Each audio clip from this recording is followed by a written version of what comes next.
Egyptologists have been digging around every inch of the Great Pyramid for ages. Yet somehow, they overlooked this stunning pink granite bathtub buried a few miles next to it. And here's the deal. This mysterious oval tube lying next to the Khufu pyramid for years may provide evidence that the Egyptians built the pyramids not only for monumental purposes, but also to generate electricity, experimenting with it long before Alessandro Volta and Thomas Edison. The Giza Plateau is famous for its three pyramids, Khufu, Khafre, and Menkaure. But there are also two smaller foundations next to them, the unfinished North Pyramid of Zayat el-Aryan and the Layer Pyramid.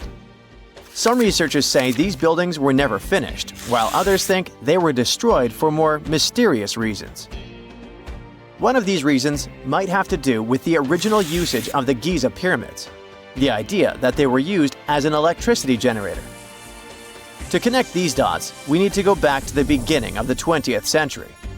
That's when an Italian architect and Egyptologist named Alessandro Barsanti decided to examine the Zayat el-Aryan pyramid. Near the site, he noticed something unusual: scattered granite fragments. To a casual passerby, these might have seemed insignificant, but Barsanti recognized the signs. You see, ancient Egyptians often used sites to prepare stones before transporting them to their final destinations.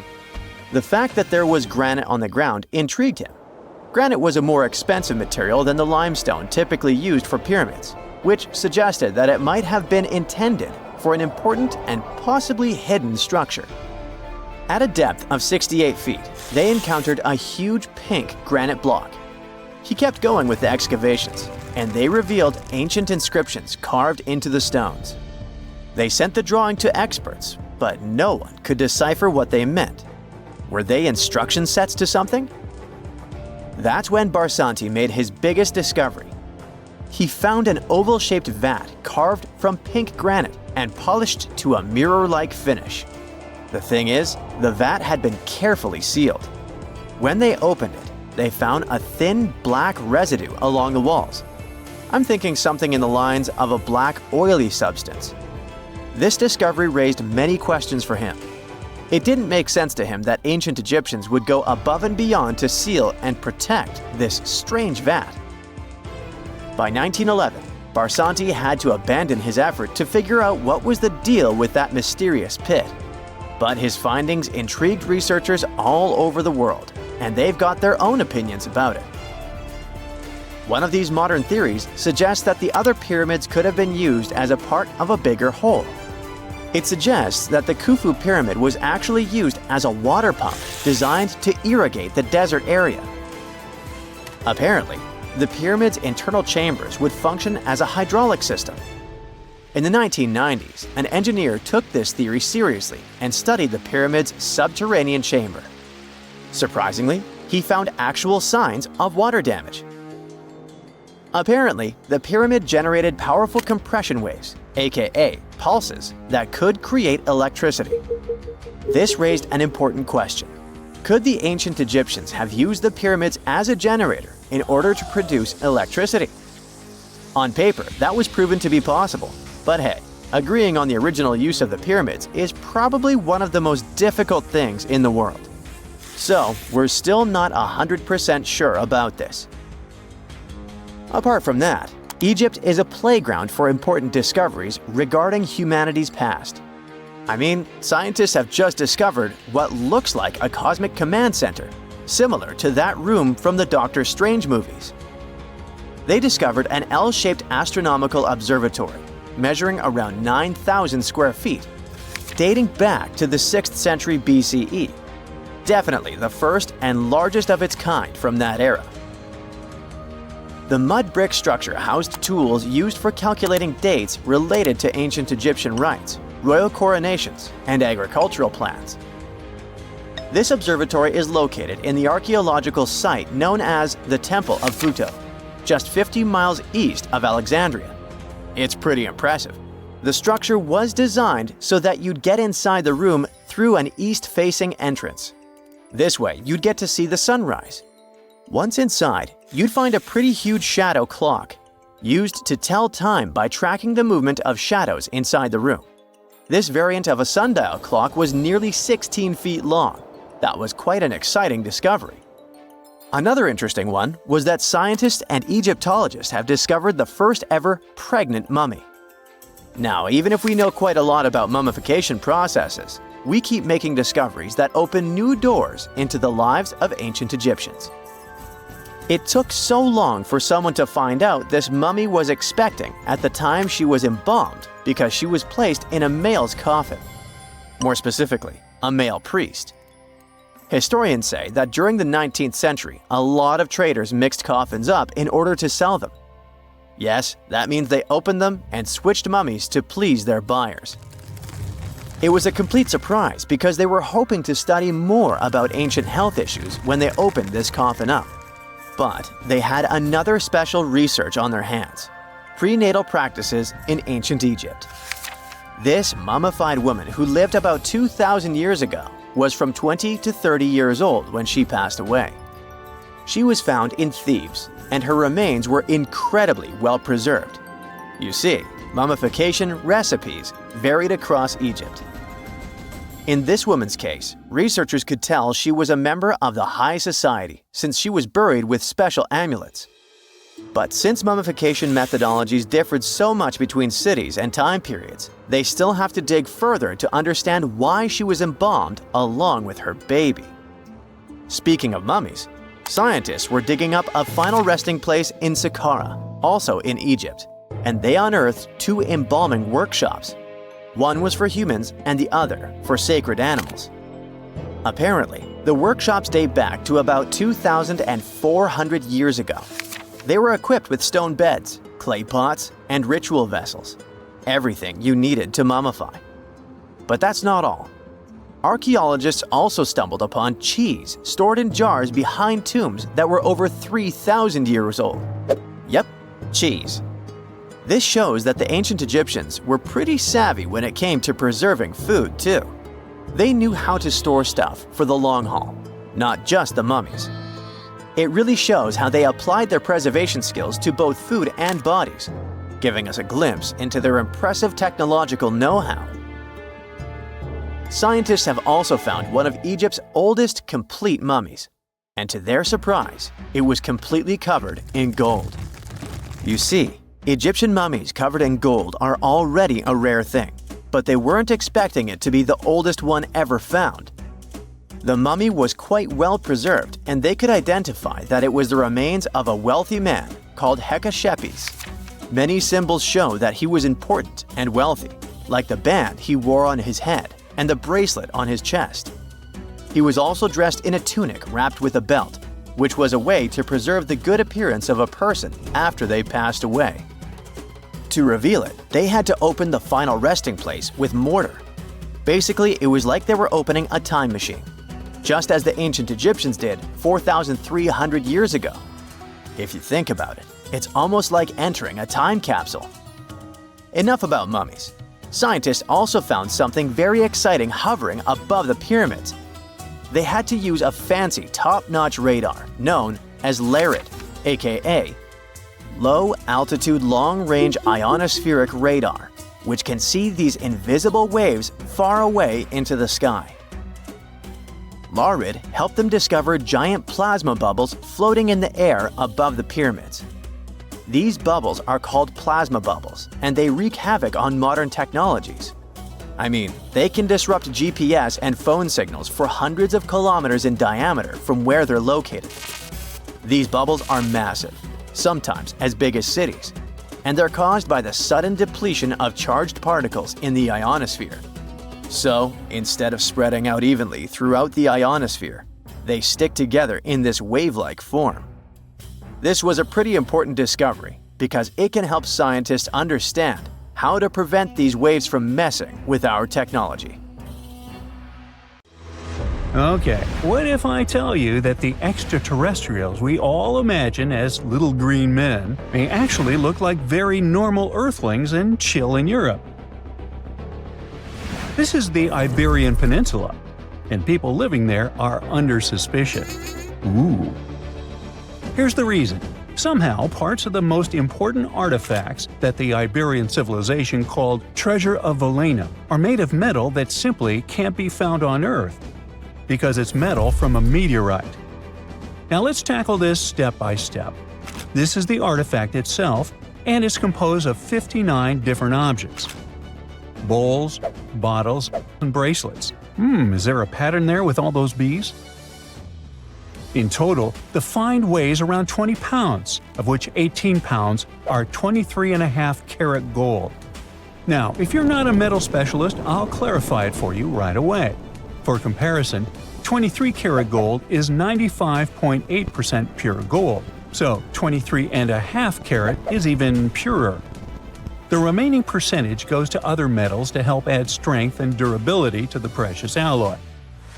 There was also silver, iron, and amber in that set. The artifact could have been pretty straightforward, but for these two, let's call them imposters. Look at this wrought iron bracelet and this hollow hemisphere. Can you see that? Those rusty lines on the hemisphere and the overall weird color of the bracelet do stand out, since everything else is made of purest gold. This all started back in 1963, when a researcher noticed a dark leaden metal among the shiny bowls and bottles. The metal was shiny in some areas and covered with a ferrous-looking oxide that was mostly cracked. Now, just so you understand, gold does not usually act this way. Gold is one of the least reactive of all metals, so it won't even tarnish, let alone rust. To figure out where this suspicious iron came from, researchers turned to mass spectrometry, which checks out the mass-to-charge ratio of molecules. Their findings showed that the nickel in the iron is similar to that found in meteoritic iron.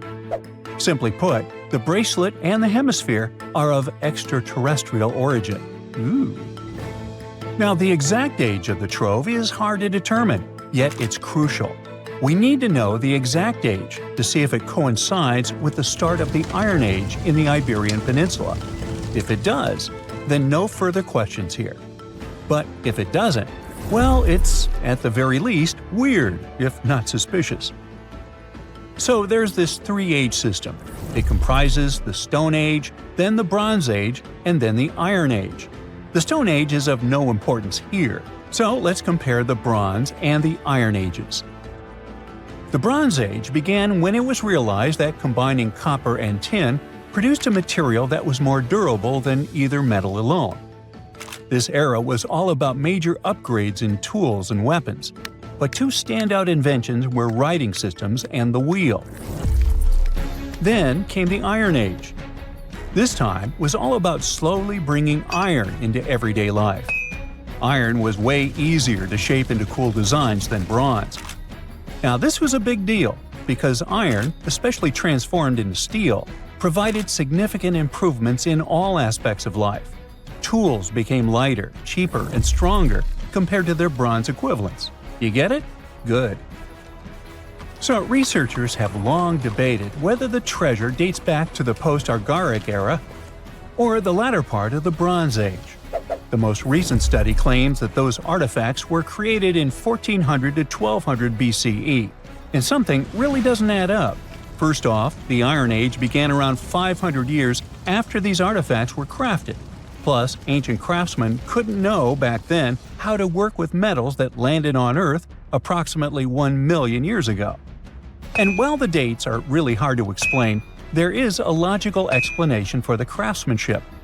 The theory here is that those metal workers simply had access to the fallen meteorite, and thus, they could study it well and discover its properties before using it for decorative purposes.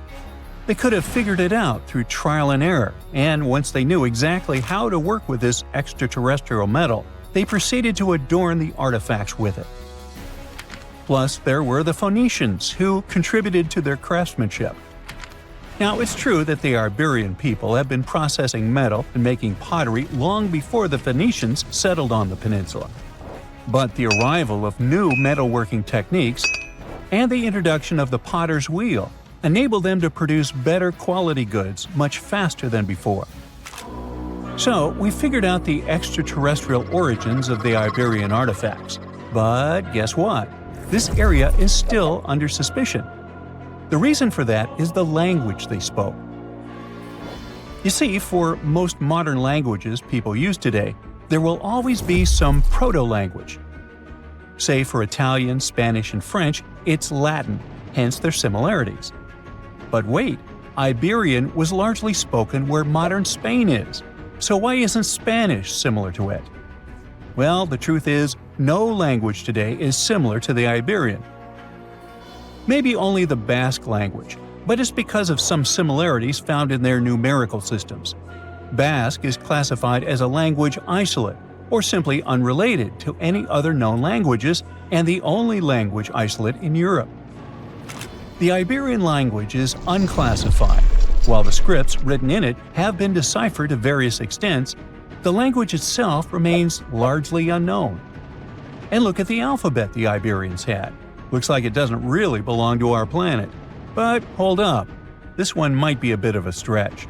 When the Phoenicians came to the peninsula, they brought along their alphabet to the Iberians. But honestly, the Iberians probably weren't keen on just copying someone else's writing system, so they tweaked it until it looked completely different.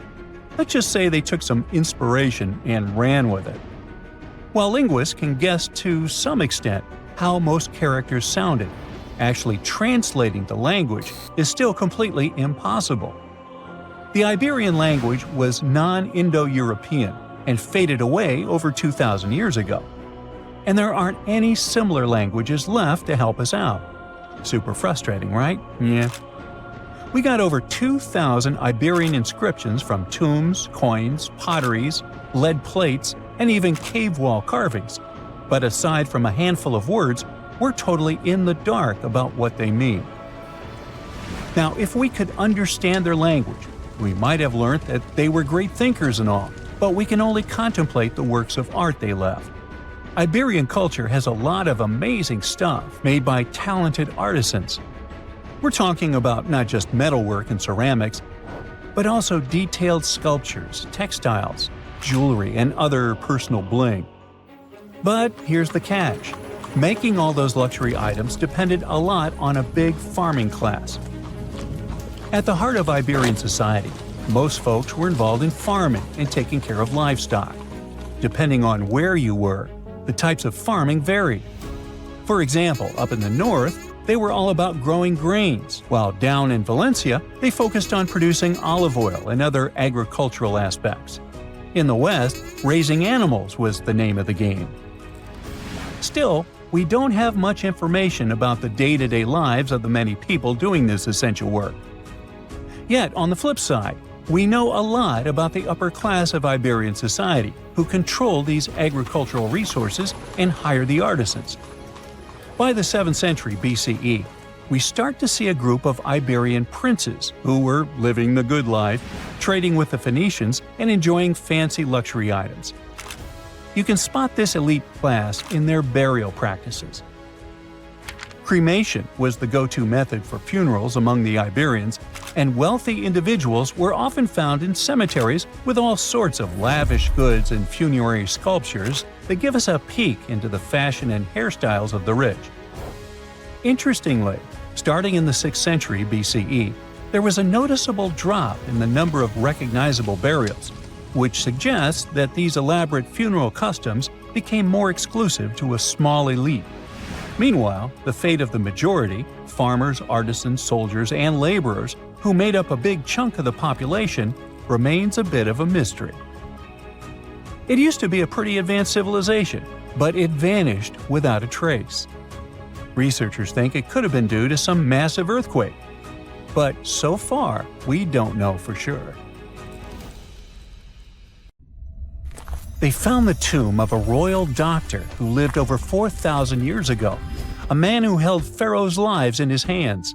This man knew secrets that only deities and kings were allowed to hear. And yet, when they opened his tomb in 2024, there was no body, just vivid paintings, untouched by time, and cryptic symbols carved into stone. Who was he, and why was he buried with spells linked to a scorpion deity? The tomb was buried deep beneath the sands of Saqqara. The doctor's name was Tete Nebefu. He lived around 4,100 years ago during one of Egypt's most mysterious turning points, right at the edge of glory and collapse. These were the final days of Egypt's Old Kingdom. The sun still glinted off freshly built pyramids, but the shadows were already creeping in. The pharaoh, Pepi II, had ruled longer than anyone before him, 90 years. But by the end of his reign, the country was cracking. The power was slipping, the regional leaders were rising, and the Nile floods grew unpredictable. In this shaky period, the mysterious doctor thrived. His tomb was discovered by a Swiss-French archaeological team in the shadows of old pyramids. The weirdest part was that when they uncovered his burial chamber, they found no body, no golden treasures either. Unfortunately, the tomb had been robbed long ago. But what remained was something even more fascinating: the words and images left on the walls. The paintings are still vibrant, bright colors that somehow survived all those years underground. The walls show jars, containers, strange abstract patterns, and geometric shapes. And then there are hieroglyphs, lines and lines of sacred script carved with precision, like someone had poured their soul into every curve. These inscriptions revealed who Teti Nebi Fu truly was. Turns out, he wasn't just any doctor. He was the conjurer of Serket. Now, Serket was the female deity of scorpions, sacred and terrifying. Egyptians believed she could stop venom, heal bites, and protect the living from toxic elements. The title, Conjurer of Serket, meant Teti Nebi Fu was a specialist in treating dangerous stings and bites. And if he got an entire tomb for himself, he may have been Egypt's top expert in those things, a man who healed with both medicine and magic. But that wasn't all. He also held the title Director of Medicinal Plants, a title seen only once before in all of ancient Egypt. That means he knew the healing power of herbs, roots, and oils like no one else. Now, you might wonder, what plants in a huge land of sand? But in reality, ancient Egyptians used herbal medicine that would hold up in some labs today. They created pills, ointments, and inhalers. Most often, they chose some active ingredient, a flavor to make it easier to take, and something to deliver it into the body. Sound familiar? And yeah, they didn't have many traditional plants, so some of these ingredients were bizarre by our standards, like using crocodile dung and acacia mixed with honey. They even had formulas for anti-wrinkle creams. And apparently, our mysterious healer was also chief dentist. This title is almost never seen in ancient records. Evidence of Egyptian dentists is incredibly rare. Turns out, our ancient genius didn't just fight stings and study plants. He was also trusted with teeth and jaws, which were actually a huge problem in ancient Egypt. These people may have built wonders, but their teeth paid the price. Ancient Egyptians constantly caught grains of sand in their mouths. They often ate grit-filled bread and raw vegetables, which wore down enamel and caused a horrible condition called attrition. This led to tons of problems, including tooth loss. They had to improvise back in the day. For example, crafting the world's oldest known toothpaste from crushed rock, mint, and pepper, which ironically only made things worse for the gums. Or a toothpaste from things like eggshells, pumice, and natron, a salty mineral used for cleaning. They were also inventing mouthwashes from celery, bran, and herbs to ease the problem. Some mummies were even found with crude metal braces and gold wires attaching missing teeth. Though we're not sure if these were for the living, or was it just a nice little addition added as an afterlife gift. So, Teti Nebi Fu specialized in all these fields. 3 rare titles for one man. Now, back in the day, he must have been admired as incredibly knowledgeable. In a world without modern science, he would have been like a sorcerer who knows how some leaf or bark could save a life. That's why archaeologists believe Teti Nebi Fu wasn't just any doctor. He was, most likely, the royal physician, the one who treated the pharaoh himself. We don't know for sure which king he served. Maybe it was Pepi II, and who knows, maybe that's why the guy lived so long. But if that was the case, Teti Nebi Fu may have lived through the final moments of the Old Kingdom, watching the Golden Age crumble from inside the palace walls. And then he was buried. The body was looted, or perhaps just lost to time. But the team says they're still studying the tomb, still uncovering the traces of this incredible man. Overall, ancient Egyptians were practicing medicine on a crazy advanced level. Some practices feel familiar even today. They had hospitals, specialists, surgeries, and many more things, even medical schools. Both men and women were allowed to be doctors. They healed with various methods and practiced surgery with actual tools, scalpels, forceps, even sutures. Some doctors treated only the eyes, others the teeth, the stomach, or even what they called the hidden diseases. They knew how to clean and dress wounds, could set broken bones using splints made of wood or reeds wrapped in linen, and even prevented infections. There were even proctologists. They also built the first prosthetics, like a wooden toe with leather straps that help people walk normally again. The oldest known prosthetic is 3,000 years old. Now, the most shocking part is how they actually even tried to remove tumors. A recent study looked at a 4,000 years old skull. It belonged to a man in his 30s. There were signs of past tumors, and around 3 of them, there were marks, surgical cuts made with a metal tool. That suggests someone attempted to remove or study them, maybe treatment, maybe an autopsy. There was another skull of a woman over 50 years old. It also showed similar signs, but with healed fractures from an earlier injury, which is amazing because her treatment might have actually been successful. Being a healer in this society meant something powerful. It meant being a priest, a scientist, and a magician all at once. To ancient Egyptians, medicine was a necessary art, and they treated it with as much reverence as they did their deities. That's because they believed that sickness could be both physical and spiritual. So a doctor could recite a spell while applying a salve, and a lot of their treatments worked. The reputation of doctors in ancient Egypt was so strong that leaders from other parts of the ancient world, like Persia, actually sought them out. Even Homer, the Greek poet, once said the Egyptians were the most skilled healers of all. Of course, their understanding of the human body wasn't perfect. For example, they thought the heart controlled thought and emotion. They also didn't know what the brain really did. But their approach, observe symptoms, diagnose, and treat, well, that's modern medicine. Sure, they prayed over the wound, but they also healed it, didn't they? Their most famous physician was Imhotep. That guy was a true polymath, an architect, priest, and a healer who became so revered he was later worshipped as a deity of medicine. Yep, a human who was so cool they turned him into a deity. He lived 2,000 years before Hippocrates, the so-called father of medicine. And yet, some people joke we should drop the Hippocratic Oath altogether and swear an Imhotepic oath instead. These people weren't just laying the foundations of pyramids, they were laying the foundations of healthcare.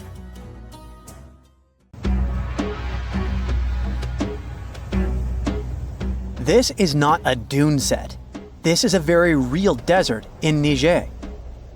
Jado was probably built by the nomadic Sao people and is filled with ksars, which are fortified houses made of salt and clay, with giant walls and secret passages. Located deep in the desert, it was once a vital stop for trans-Saharan caravans, but is now a hotspot for smugglers and bandits. The site has been off-limits since 2002 due to its dangers. The origin of the ksars remain a mystery. No archaeological studies have been conducted, leaving many questions unanswered. Even today, shifting sands reveal and conceal parts of these ancient ruins, fueling local speculation about what might still be hidden beneath the desert. Speaking of connective tunnels, scientists were blown away by the discovery of lava tubes in Saudi Arabia. These underground passages form when molten lava cools down. Researchers believe that ancient nomadic groups may have utilized these tunnels to survive the super harsh desert climates. While excavating the tunnels, archaeologists uncovered artifacts, rock art, and skeletal remains. The art and animal bones show that the people who used the tunnels were probably sheep and goat herders. They're still piecing together whether these groups lived in the tunnels for extended periods or just used them as temporary shelters. The Great Pyramid of Giza has been standing for thousands of years, but it's still hiding secrets. Using special scanning technology, scientists found two hidden structures under an ancient burial ground. The first is a shallow L-shaped structure, and below it is a much larger space that could be a final resting place or a chamber. The smaller structure was filled with sand on purpose, while the deeper one might be an empty chamber. Experts believe the two are connected, possibly as an entrance leading to a secret chamber. This is big news because it might give us some more insight into who built the pyramids and why. The world is full of ancient writing, but some messages refuse to give up their secrets, like the mystery of the Bashplemi tablet. This unusual stone, pulled from a lake in Georgia, is covered in symbols no one can read. Even with modern technology, experts are completely stumped. The tablet is about the size of a book, with 60 symbols carefully carved into its surface, but 39 of them don't match any known language. Some resemble scripts from ancient civilizations in the Middle East, India, and Egypt, but none are an exact match. To make things even trickier, part of the tablet is broken off, meaning a piece of the puzzle is missing forever. To rule out a hoax, scientists studied the tablet closely. They confirmed it's made of vesicular basalt, an extremely tough local rock. Whoever carved these symbols must have been really skilled. Based on similar archaeological finds, experts believe the tablet could date back thousands of years, possibly to the Late Bronze or Early Iron Age. Some symbols repeat, which could mean they're numbers. Maybe it's an inventory list, a record of battles, or even an offering to the deities. Until someone cracks the code, the Bashplemi tablet remains an unsolved mystery from the depths of history. Experts are still stumped with what this Minoan disk might mean. The Phaistos disk is one of the most mysterious finds from the Minoan civilization. This 6-inch clay object, discovered in 1908, has strange spiral markings that no one has fully decoded yet. The disk has 241 symbols on both sides, showing everything from people and animals to tools and plants. Experts have come up with many theories about what the symbols mean. Some think it's an early form of Greek. Others suggest it's a prayer or a hymn. And some even believe it could be a letter from a king in Anatolia to a Greek ruler. Let's see who will be the first to figure this out. It's always a fun day at an archaeologist's office when they find something as big as a 2,000-year-old marble head. A French archaeologist mission went digging inside an old medieval house near Alexandria in Egypt and found a statue's head depicting an old, possibly ill man. This statue dates from the last Egyptian dynasty before it became part of the Roman Empire, and the site where it was found is associated with the likes of Cleopatra and Mark Antony. For archaeologists, even the smallest finds at this site means a lot. You've heard of Lucy, right? The Australopithecus that was an early ancestor for us humans. Well, scientists found some of her species' footprints somewhere in Tanzania. The so-called Laetoli footprints are over 3 million years old. The trail stretched 88 feet and has about 70 footprints, left behind when a bunch of early humans walked across some wet volcanic ash. What's cool is that these early humans were already walking on 2 feet, like us, not all hunched over like apes. The close spacing of the prints shows they probably had short legs and a shorter stride than we do today. In an ancient Egyptian temple, archaeologists uncovered a shrine unlike any other, a place dedicated to falcons and 2 mysterious deities. One deity had a falcon's head, while the other wore a crown with a sun disk and cow horns. But the most baffling discovery was an inscription that read, "It is improper to boil a head in here." At the heart of the shrine, there are 15 headless falcons carefully arranged on a pedestal, likely as offerings to the falcon-headed deity. One theory suggests the birds were boiled first, perhaps to pluck their feathers, before being placed in the shrine, following the strange rule carved into stone. Archaeologists also found a 13-inch iron harpoon nearby. Its true purpose remains unknown, although the shrine also held remains of fish, mammals, and bird eggs, suggesting that the rituals may have included feasting. And speaking of ancient Egypt, meet Hathor. Scientists named her after the ancient Egyptian deity of motherhood, music, and singing. This wooden statue, housed at the Metropolitan Museum of Art, was thought to be just a beautiful artifact, until a surprising secret was uncovered. Using an X-ray machine, experts found a mechanical operating system inside it, with pulleys and axles connecting her shoulder to her left leg. When activated, the system made her hand raise and lower, an engineering marvel from over 3,000 years ago. The statue was created during Egypt's Middle Kingdom, around 1800 BCE, and is often compared to 19th century automata due to its advanced design. It's believed the statue was used in religious ceremonies, symbolizing Hathor's role in dance and music. An unexpected discovery happened in northern Kuwait, where a Kuwaiti-Polish team uncovered a mysterious 7,500-year-old statue. The statue features an elongated skull, no mouth, narrow eyes, and a flattened nose. This feature is thought to be an Ophidian figurine, named after the Greek word for snake, and it was likely made by the Ubaid culture, a civilization known for their pottery skills. While no one knows exactly what role this weird statue played, it might have been linked to rituals or symbolic practices. Some scientists think these figurines, found in homes or final resting places, were tied to important cultural beliefs. We couldn't mention unresolved mysteries of this world without speaking about these elongated skulls. In the deserts of Peru, researchers uncovered 5 ancient skeletons, 2 with unnaturally elongated skulls. While head shaping was common in many cultures, these skulls defy explanation. Local legends tell tales of the so-called gentiles, a mysterious race banished underground by the powerful deities. Some say this is what the skulls represent. Others think this is some type of genetic anomaly, which was confirmed after finding an infant skull, too large to be artificially shaped.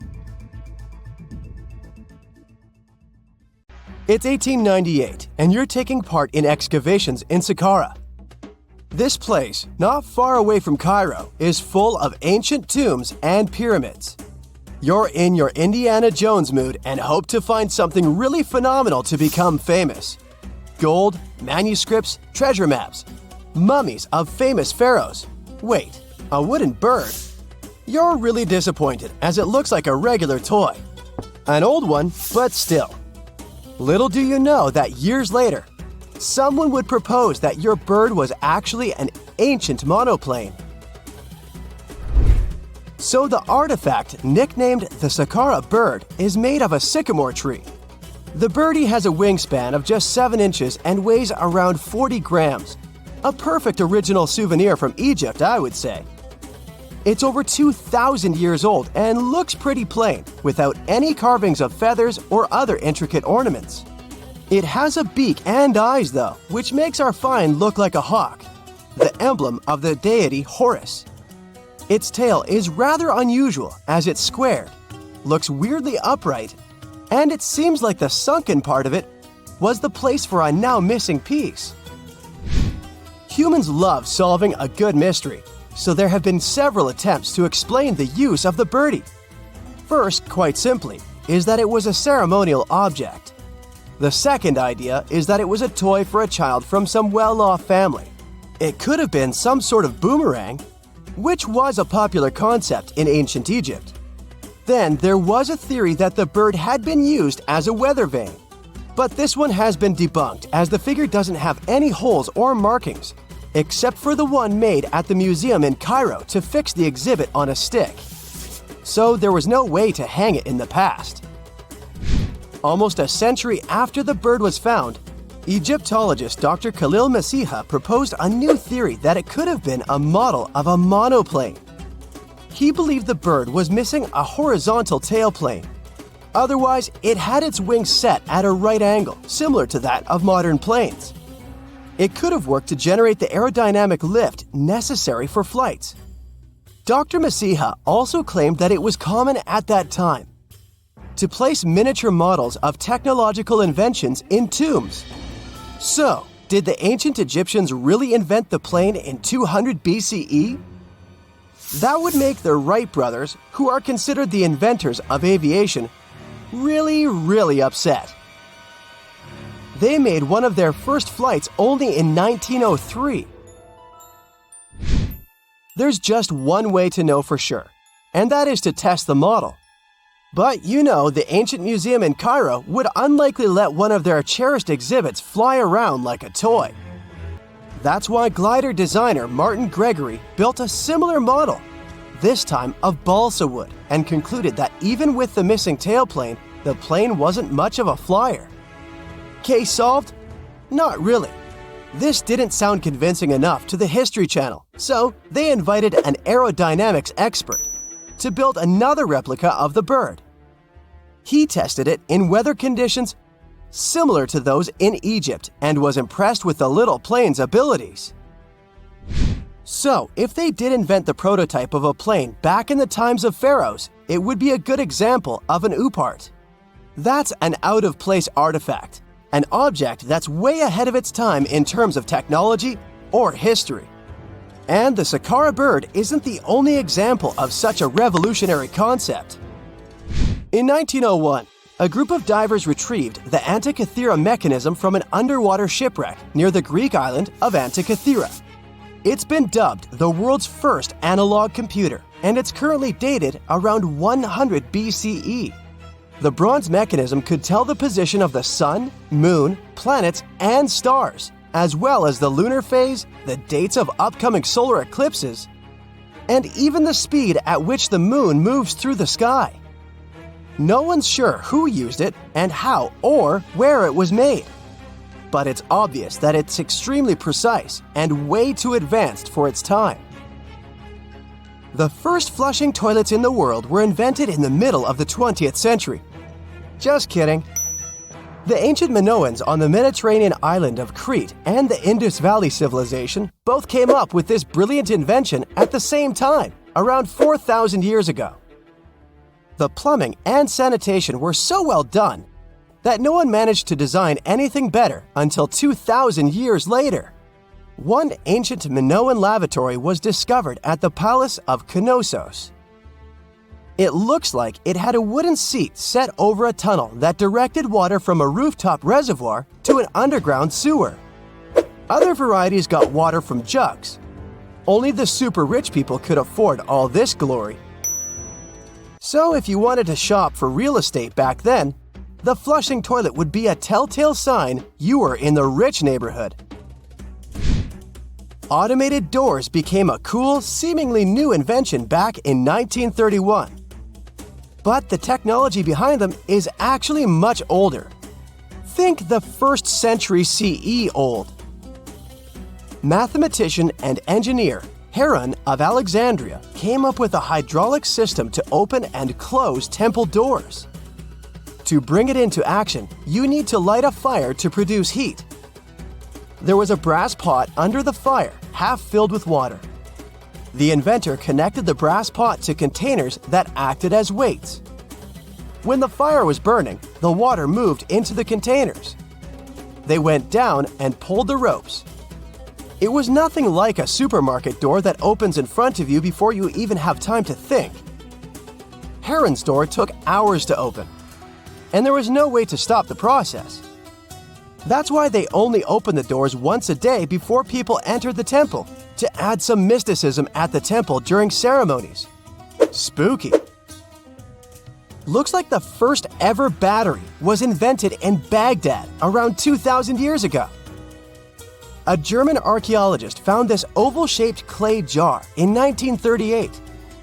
Scientists are still not sure what purpose it served and who exactly invented it. There is a theory that it was used for electroplating objects with precious metals. When they filled it with a weak acid like vinegar, the battery produced around 1 volt of electricity.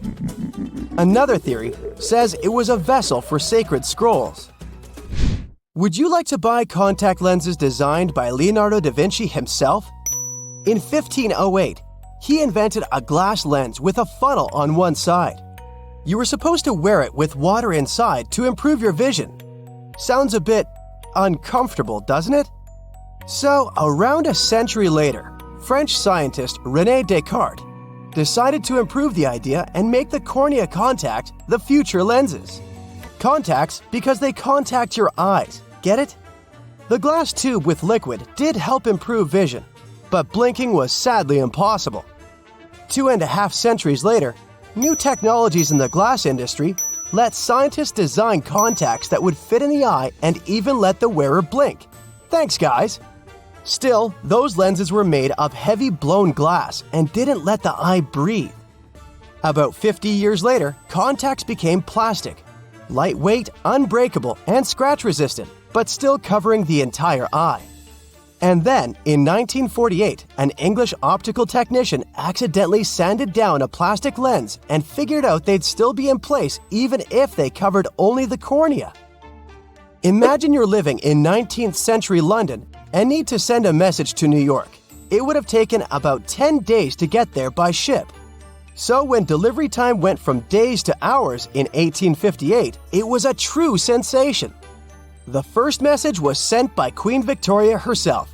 It was all made possible thanks to the transatlantic telegraph cable, running under the ocean.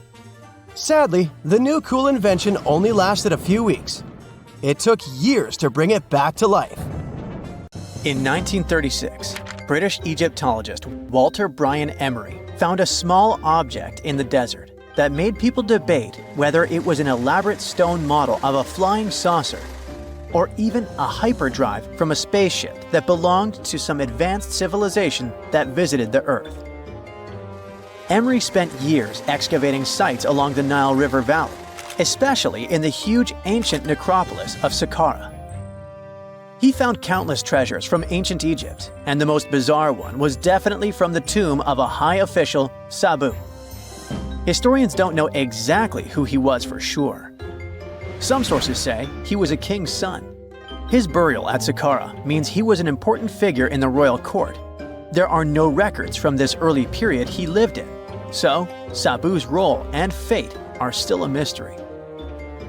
Inside his tomb, scientists found 7 funerary chambers, each filled with traditional grave goods: animal bones, flint tools, pottery, ivory objects, and stone bowls. And then there was a strange, broken artifact that became famous as the Disc of Sabu. It resembles a shallow, round-bottomed bowl, but with 3 delicately carved, curved lobes spaced roughly 120 degrees apart around its perimeter. These lobes are separated by 3 holes, and at the center, there's a thin tube. The material used to build the disc is meta-siltstone, or schist. This type of rock is fragile, highly porous, and super difficult to carve. It flakes easily and crumbles under pressure. So how they made the disc out of it with rather simple stone and copper tools from 3000 BCE is still a mystery. The next big question is why they decided to bury Sabu with it. Perhaps if we knew its true purpose, it would make more sense. When it was first discovered, archaeologists thought it was nothing more than a vase, an incense burner, or a ceremonial decoration. But those who took a closer look from the point of view of an engineer decided it could actually be a component of a larger mechanism. An amateur historian made an exact copy of the artifact with a 3D printer, and it turned out that the disc of Sabu was an ancient impeller, a crucial part of a centrifugal pump. When they put it in a housing and span at high speeds using the small central shaft, the disc was able to displace water. When it was tested without a housing, the disc created a powerful vortex. It became clear that the curved lobes and slightly concave shape of the disc weren't random. It was probably all engineered to move water with remarkable efficiency, like a powerful pump mechanism. Ancient Egypt's entire civilization depended on irrigation. Later dynasties perfected basin irrigation and managed to control the rise and fall of the Nile to take the most from agriculture. So, the engineers of the first dynasty may have been experimenting with advanced irrigation techniques thousands of years earlier than scientists previously thought. But then again, some people have doubts schist is strong enough to be used for a pumping mechanism. They suggest that artisans from Egypt's first dynasty were trying to recreate an even older object, using whatever tools and materials they had. It could be a stone replica of something originally made from metal, possibly belonging to a civilization far older and more advanced than ancient Egypt itself. One Swiss author takes this idea even further and proposes that the disc is a copy of a component from an extraterrestrial spaceship's hyperdrive, or stone model of a flying saucer. One French researcher believes the disc of Sabu was part of a secret massive factory system to manufacture sodium carbonate inside pyramids. Some people suggest that the disc may have been a primitive tool for weaving ropes. The lobes held strands of silk or fiber that were twisted into twine when it was spun. Or it may have been a gigantic lamp. Another historical mystery is a map from 1513 that is believed to be the oldest surviving detailed map showing the Americas. The author of the map is a Turkish captain, Piri Reis. He never crossed the ocean himself and put together this map from 20 regional maps. He used an Arab map of India, 4 Portuguese maps showing India and China, and a map of America by Christopher Columbus as he saw it. This last map was lost for many years, so Reis's map gave us an idea of what Columbus must have recorded during his third voyage to the New World. A historian who studied the map suggested that it showed Antarctica in prehistoric times because it strangely resembled Antarctica's true coastline, the way it looked when it was free of ice. But it was later proven that this idea wasn't right. Another idea that rocked the science world was Klerksdorp spheres. They were found in deposits of mineral pyrophyllite in South Africa and looked like tiny ancient cricket balls with lines around the middle. Back in the 1980s, there was a theory that some super advanced pre-flood civilization we know nothing about had made these spheres. One journalist shared stories about how they rotated on their own in a display case. There was also a TV show that invited a psychic who was telling everyone the spheres were pieces of an ancient spaceship.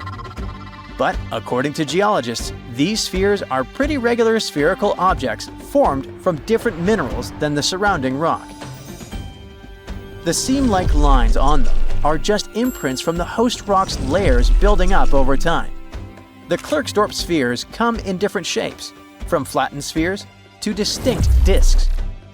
As for that episode when one of these spheres spun on its own, the curator of the Klerksdorp Museum cleared that up too.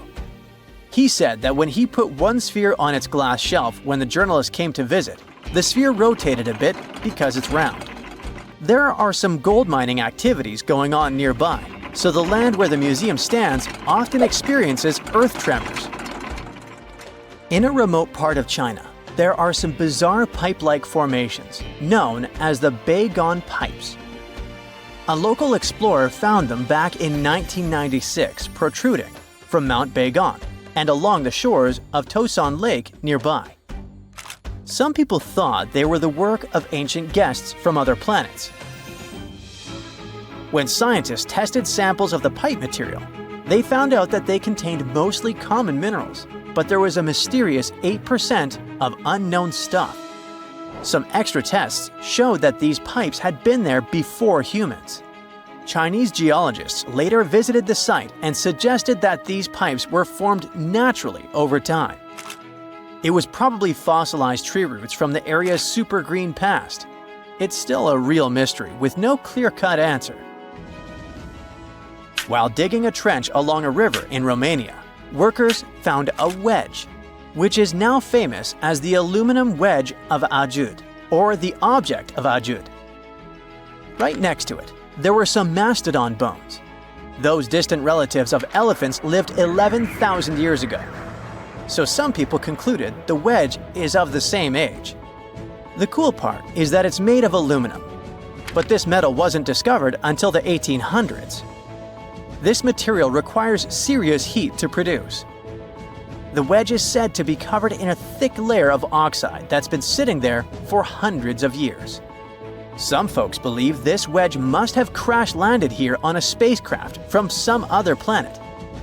Some scientists think it's all a hoax, and others suppose it might be a human-made object with an unknown purpose. On October 30th, 1759, the inhabitants of the Middle East were jolted awake by an earthquake. Cracks appeared in the walls of their homes, roofs began to crumble. People ran out of their homes and gathered in open areas. But because of strong shocks, they kept losing their footing and falling. A month later, there was another earthquake, but it turned out to be even stronger. Trees broke, houses collapsed, deep cracks appeared in the ground. The disaster lasted for 2 minutes. Oases, roads, and cities were destroyed. Incredibly, Baalbek's ancient buildings withstood earthquakes. Some historians state that this majestic and mysterious place was built during the Roman Empire, but many researchers disagree. Whatever the truth is, the city is one of the main archaeological phenomena of humankind. The most amazing building of Baalbek is the Temple of Jupiter. The inhabitants of the Roman Empire believed that Jupiter held power over lightning and thunder. The building looked like a platform with 54 columns. A massive roof rested on these columns. Today, you can only see 6 70-foot-high columns. Each of them consists of 3 sections and resembles a pencil. The cores of these pencils were made of lead. This made the columns exceptionally strong. Each of these pieces of stone weighed an incredible 80 tons. That's the weight of 35 Ford Explorer SUVs. Look, this is the largest block in the Great Pyramid of Giza. But compared to the blocks from Baalbek, it doesn't even look that impressive. The foundation under the Temple of Jupiter was preserved. That's how specialists figured out it consisted of about 25 monolithic stones, weighing 450 tons each. It means that the blocks from Baalbek weigh almost 4 times more than the blocks from Egypt. There are 3 more enormous limestone blocks in the foundation. They weigh 800 tons each. This is more than twice the weight of a Boeing 747 plane. Ancient builders must have had a hard time carving such giants from a piece of stone. And after that, they also had to pull them to the construction site and lift them to a significant height. Repeating these logistics would probably turn out to be a nightmare for present-day builders. To do this amount of work, they would need modern equipment. But Baalbek's constructors didn't have trucks, cranes with circular saws, or electricity. How did the builders of the past manage to do this? Scientists have a theory that includes ropes, winches, and lever systems. Naturally, the engineers of the past made all the gadgets from wood. Around 3,000 feet away from the ruins of the temple complex, there's a quarry. Archaeologists suppose that's where the stones for the construction were cut. They found a block of limestone there.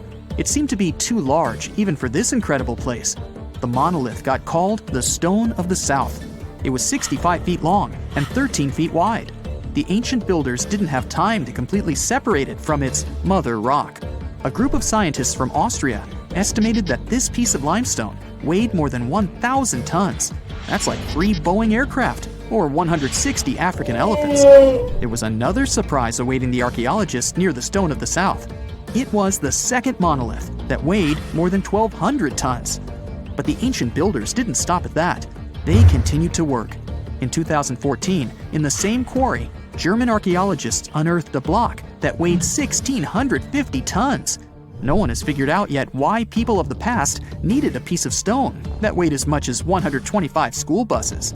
It's also unclear how they were going to move this giant and why they didn't finish the job. In any case, this third monolith is the largest processed piece of stone in human history. There are more questions than answers. Some researchers believe that people of the past had high-tech equipment. Others don't think so, but are eager to understand how the builders managed to move those stones. There's a huge number of ancient buildings and artifacts on the planet. Lots of them make researchers scratch their heads. Near the Pyramid of Djoser in Egypt, archaeologists have found a network of tunnels. This place is called Serapeum. It contains 24 sarcophagi weighing from 70 to 100 tons. The giant boxes are carved from a single piece of granite and covered with heavy lids. The sarcophagi are perfectly symmetrical. To the touch, their walls are as smooth as glass. Even with the current level of technology, this is very difficult to do. But the ancient Egyptians managed this feat. The Lycurgus cup is a priceless artifact and example of ancient nanotechnology. It's made of glass that can change its color. If you put a source of light in front of the cup, it turns green. If the light is behind the goblet, it becomes deep red.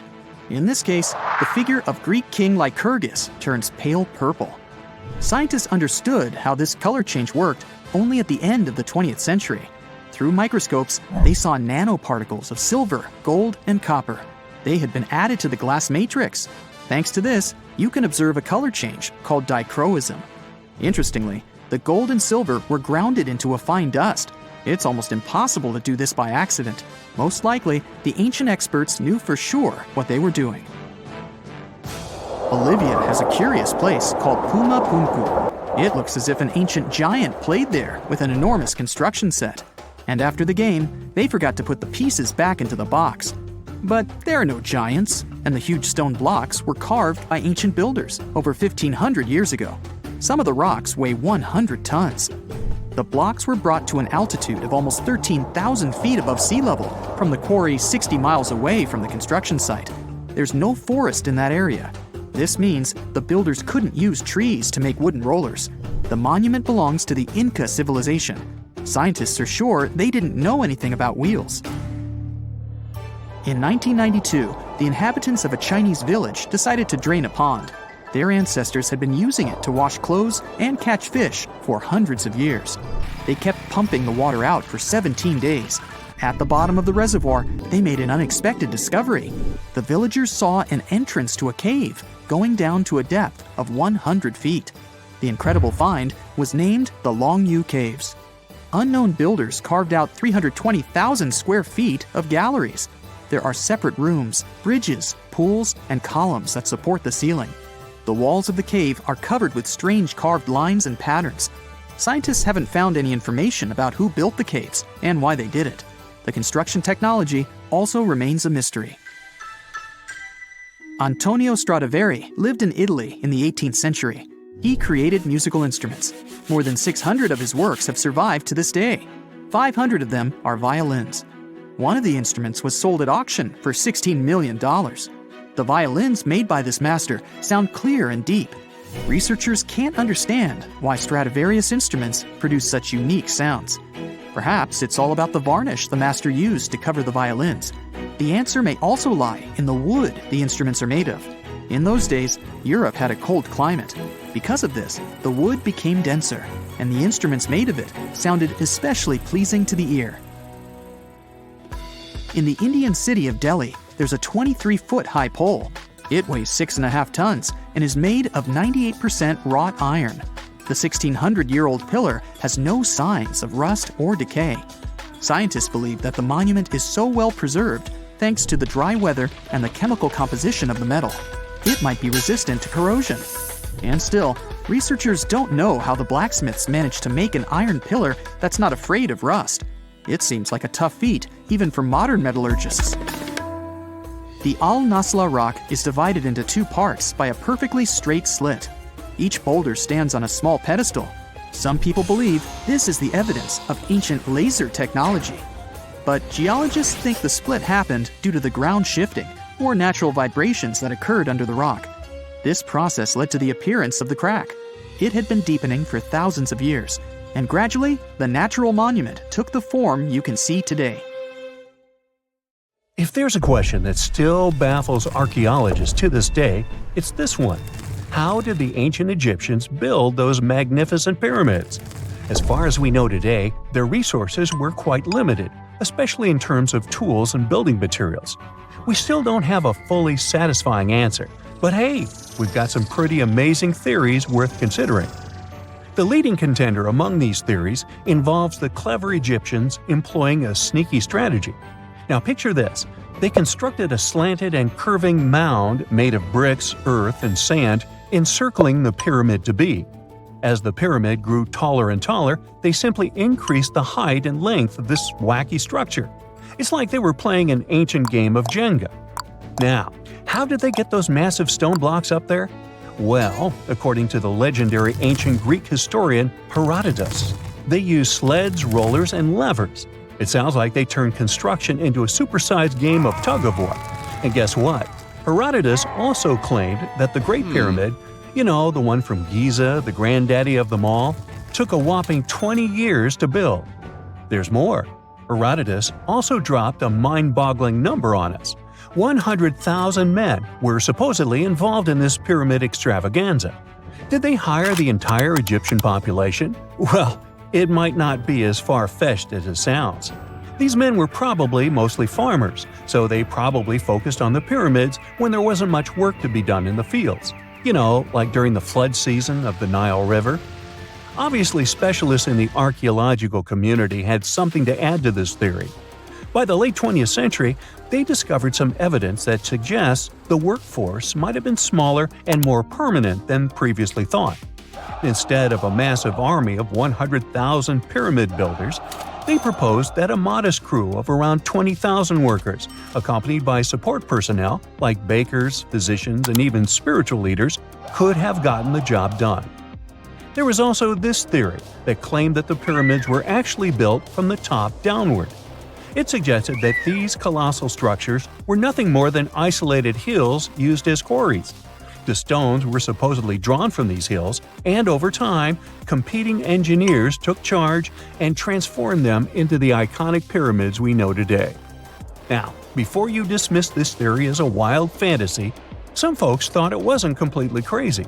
After all, there are instances where isolated hills exist, so maybe this theory had a tiny glimmer of truth. Whether it involved ramp building or ingenious work schedules, one thing is clear. Those pyramids have definitely left their mark on history and on our imaginations. Now, speaking of ancient Egyptian mysteries, there's this gigantic unfinished obelisk sitting in ancient Egypt, and scientists are trying to figure out how it was shaped. Now, some people suggest that our industrious ancestors used handheld pounders to get the job done. One expert has a different take on the matter, though.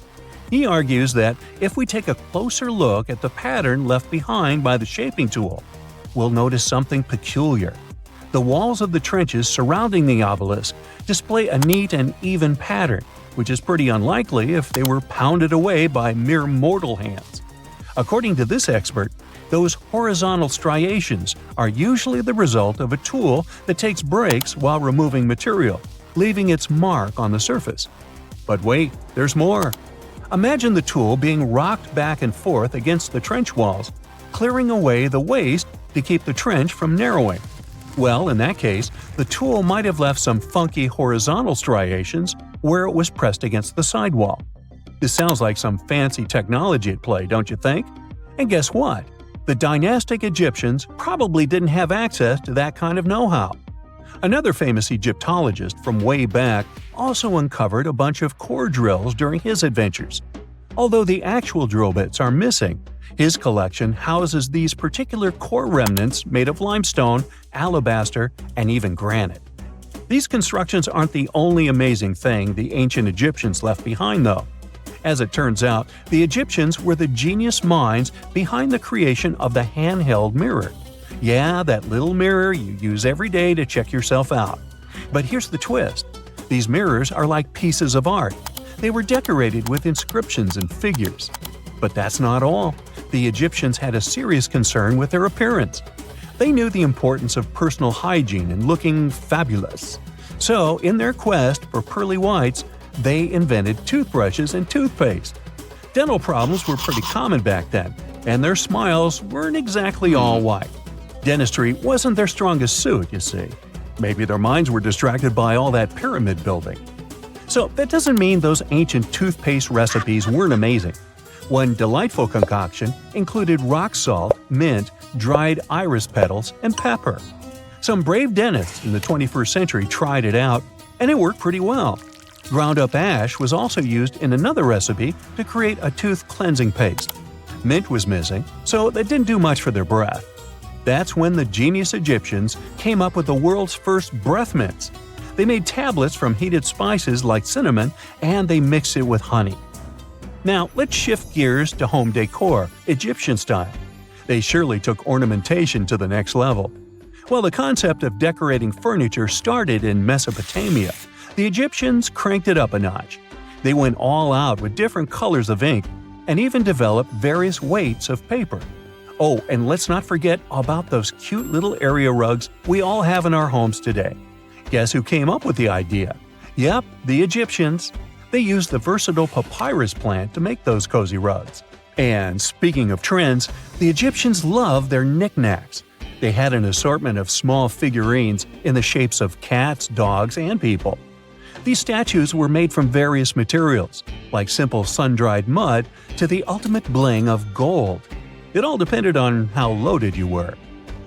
The Egyptians were also all about farming, and they knew that clean water was crucial for their crops and animals. That's why they came up with some nifty inventions and techniques to make sure their land was fertile and their plants were happy. First off, they had the genius idea of using ox-drawn plows.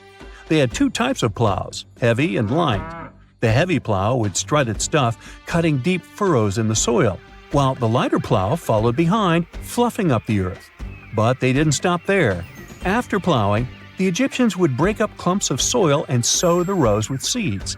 To give those seeds a good old squish into the furrows, they'd march their livestock across the field, effectively closing up the furrows. But hey, all that hard work would be pointless if their seeds were as dry as the Sahara. That's where irrigation comes into play. The Egyptians were so good at it that other cultures, like the Greeks and Romans, couldn't help but copy their techniques. Now let's switch gears and talk about the marvelous architecture of ancient Egypt. These folks weren't just skilled farmers, they were also architectural maestros. They built these fancy canals to carry water to farms and villages, and boy, did they know how to make those canals look pretty. Just imagine strolling along a canal lined with ornate structures. The pharaoh Ramesses the Great was quite the overachiever when it came to construction. One of his mind-blowing creations was the construction located at Abu Simbel. This building was designed so that twice a year, the sun would shine directly into it and illuminate the statues of Ramesses. And let's not forget about the corbelled arch. Without this architectural gem, we'd be missing out on some mind-boggling structures like the Great Pyramid. The Egyptians knew how to make things stand tall and proud, thanks to their engineering and construction wizardry. They built grand halls and inner sanctums that make your jaw drop. And some of these temples doubled as astronomical observatories. Imagine you can spend an entire week digging in the ground, scanning for ruins, and taking photographs of the world's most surreal archaeological sites. Would you be up for it? Grab your magnifying glasses, and let's do some digging. When in Rome, do as the Romans do. Walk around the city stumbling upon ancient history, So you're strolling around Esquiline Hill on a sunny afternoon. You have just finished your third gelato when you suddenly see it. The magnificent Domus Aurea, or Golden House, for the non-Latin speakers. The Roman Emperor Nero ordered to build this huge palace back in 64 BCE. The construction finished in 68 BCE. In its glory days, it occupied an area 3 times the size of the Vatican City. The building had gold leaf decor, semi-precious stones, and tons of frescoes. There were over 300 rooms in the palace, some of them overlooking the beautiful vineyard and animal-filled woods nearby. It held an enormous 100-foot statue of Nero himself. The octagonal wall was the grandest construction in the complex. Originally, it was a banquet hall with waterfalls cascading down the back walls. The hall rotated around its axis day and night as petals fell from above. Nero's successors stripped the whole palace of its materials. Today, tourists can visit the main structure and, of course, the octagonal hall. They excavated it, and you'll easily recognize it even with its bare walls. After flying halfway across the world, we're deep in the Cambodian jungle. Good thing you brought bug spray with you. Mosquitoes can get crazy in this tropical climate. Hidden among the forest is the city of Angkor. It was the capital of the Khmer Empire from the 9th to 15th century. FYI, the word Angkor means capital city in the Khmer language. The city became one of the largest in the pre-industrial world. Researchers say nearly 1 million people used to live there. Today, Angkor attracts visitors from around the world because of its stunning architecture. You can recognize the Khmer style in the use of huge blocks of sandstone. At the center of the complex lies Bayon Temple. It's decorated with 216 smiling faces, which scientists say are meant to resemble the founder of the Angkor Empire. They believe the towers used to be decorated with gold, but today the site is a maze of vine-covered temples. The city was abandoned in 1431 and wasn't rediscovered until the 1840s. In 1992, they named it a UNESCO World Heritage Site. The United States is not usually synonymous with ruins, but here's one. In the mountainous state of Colorado lies the ancient home place of ancestral Pueblans. Throughout the Mesa Verde National Park, there are over 600 cliff dwellings built by the Pueblans around the 1190s. The Cliff Palace alone had over 150 rooms. It was a multi-story building of sandstone and mud mortar. To arrive at the balcony house, visitors had to climb a 32-foot ladder. There, you can see a mid-sized village of 38 rooms and 2 kivas. Kivas are traditional chambers built by Pueblans for ceremonial purposes. By 1300, the Pueblan occupation of the Mesa Verde ended. Thankfully, the site is open for visits now. If you like terracotta landscapes, you came to the right place. The city of Petra is a marvel of the ancient world. Located in Jordan's desert, the city was a commercial hub back in the 4th century BCE. The Nabataeans, an Arab Bedouin tribe, lived in the so-called Rose City and thrived for many years, accumulating a significant amount of wealth.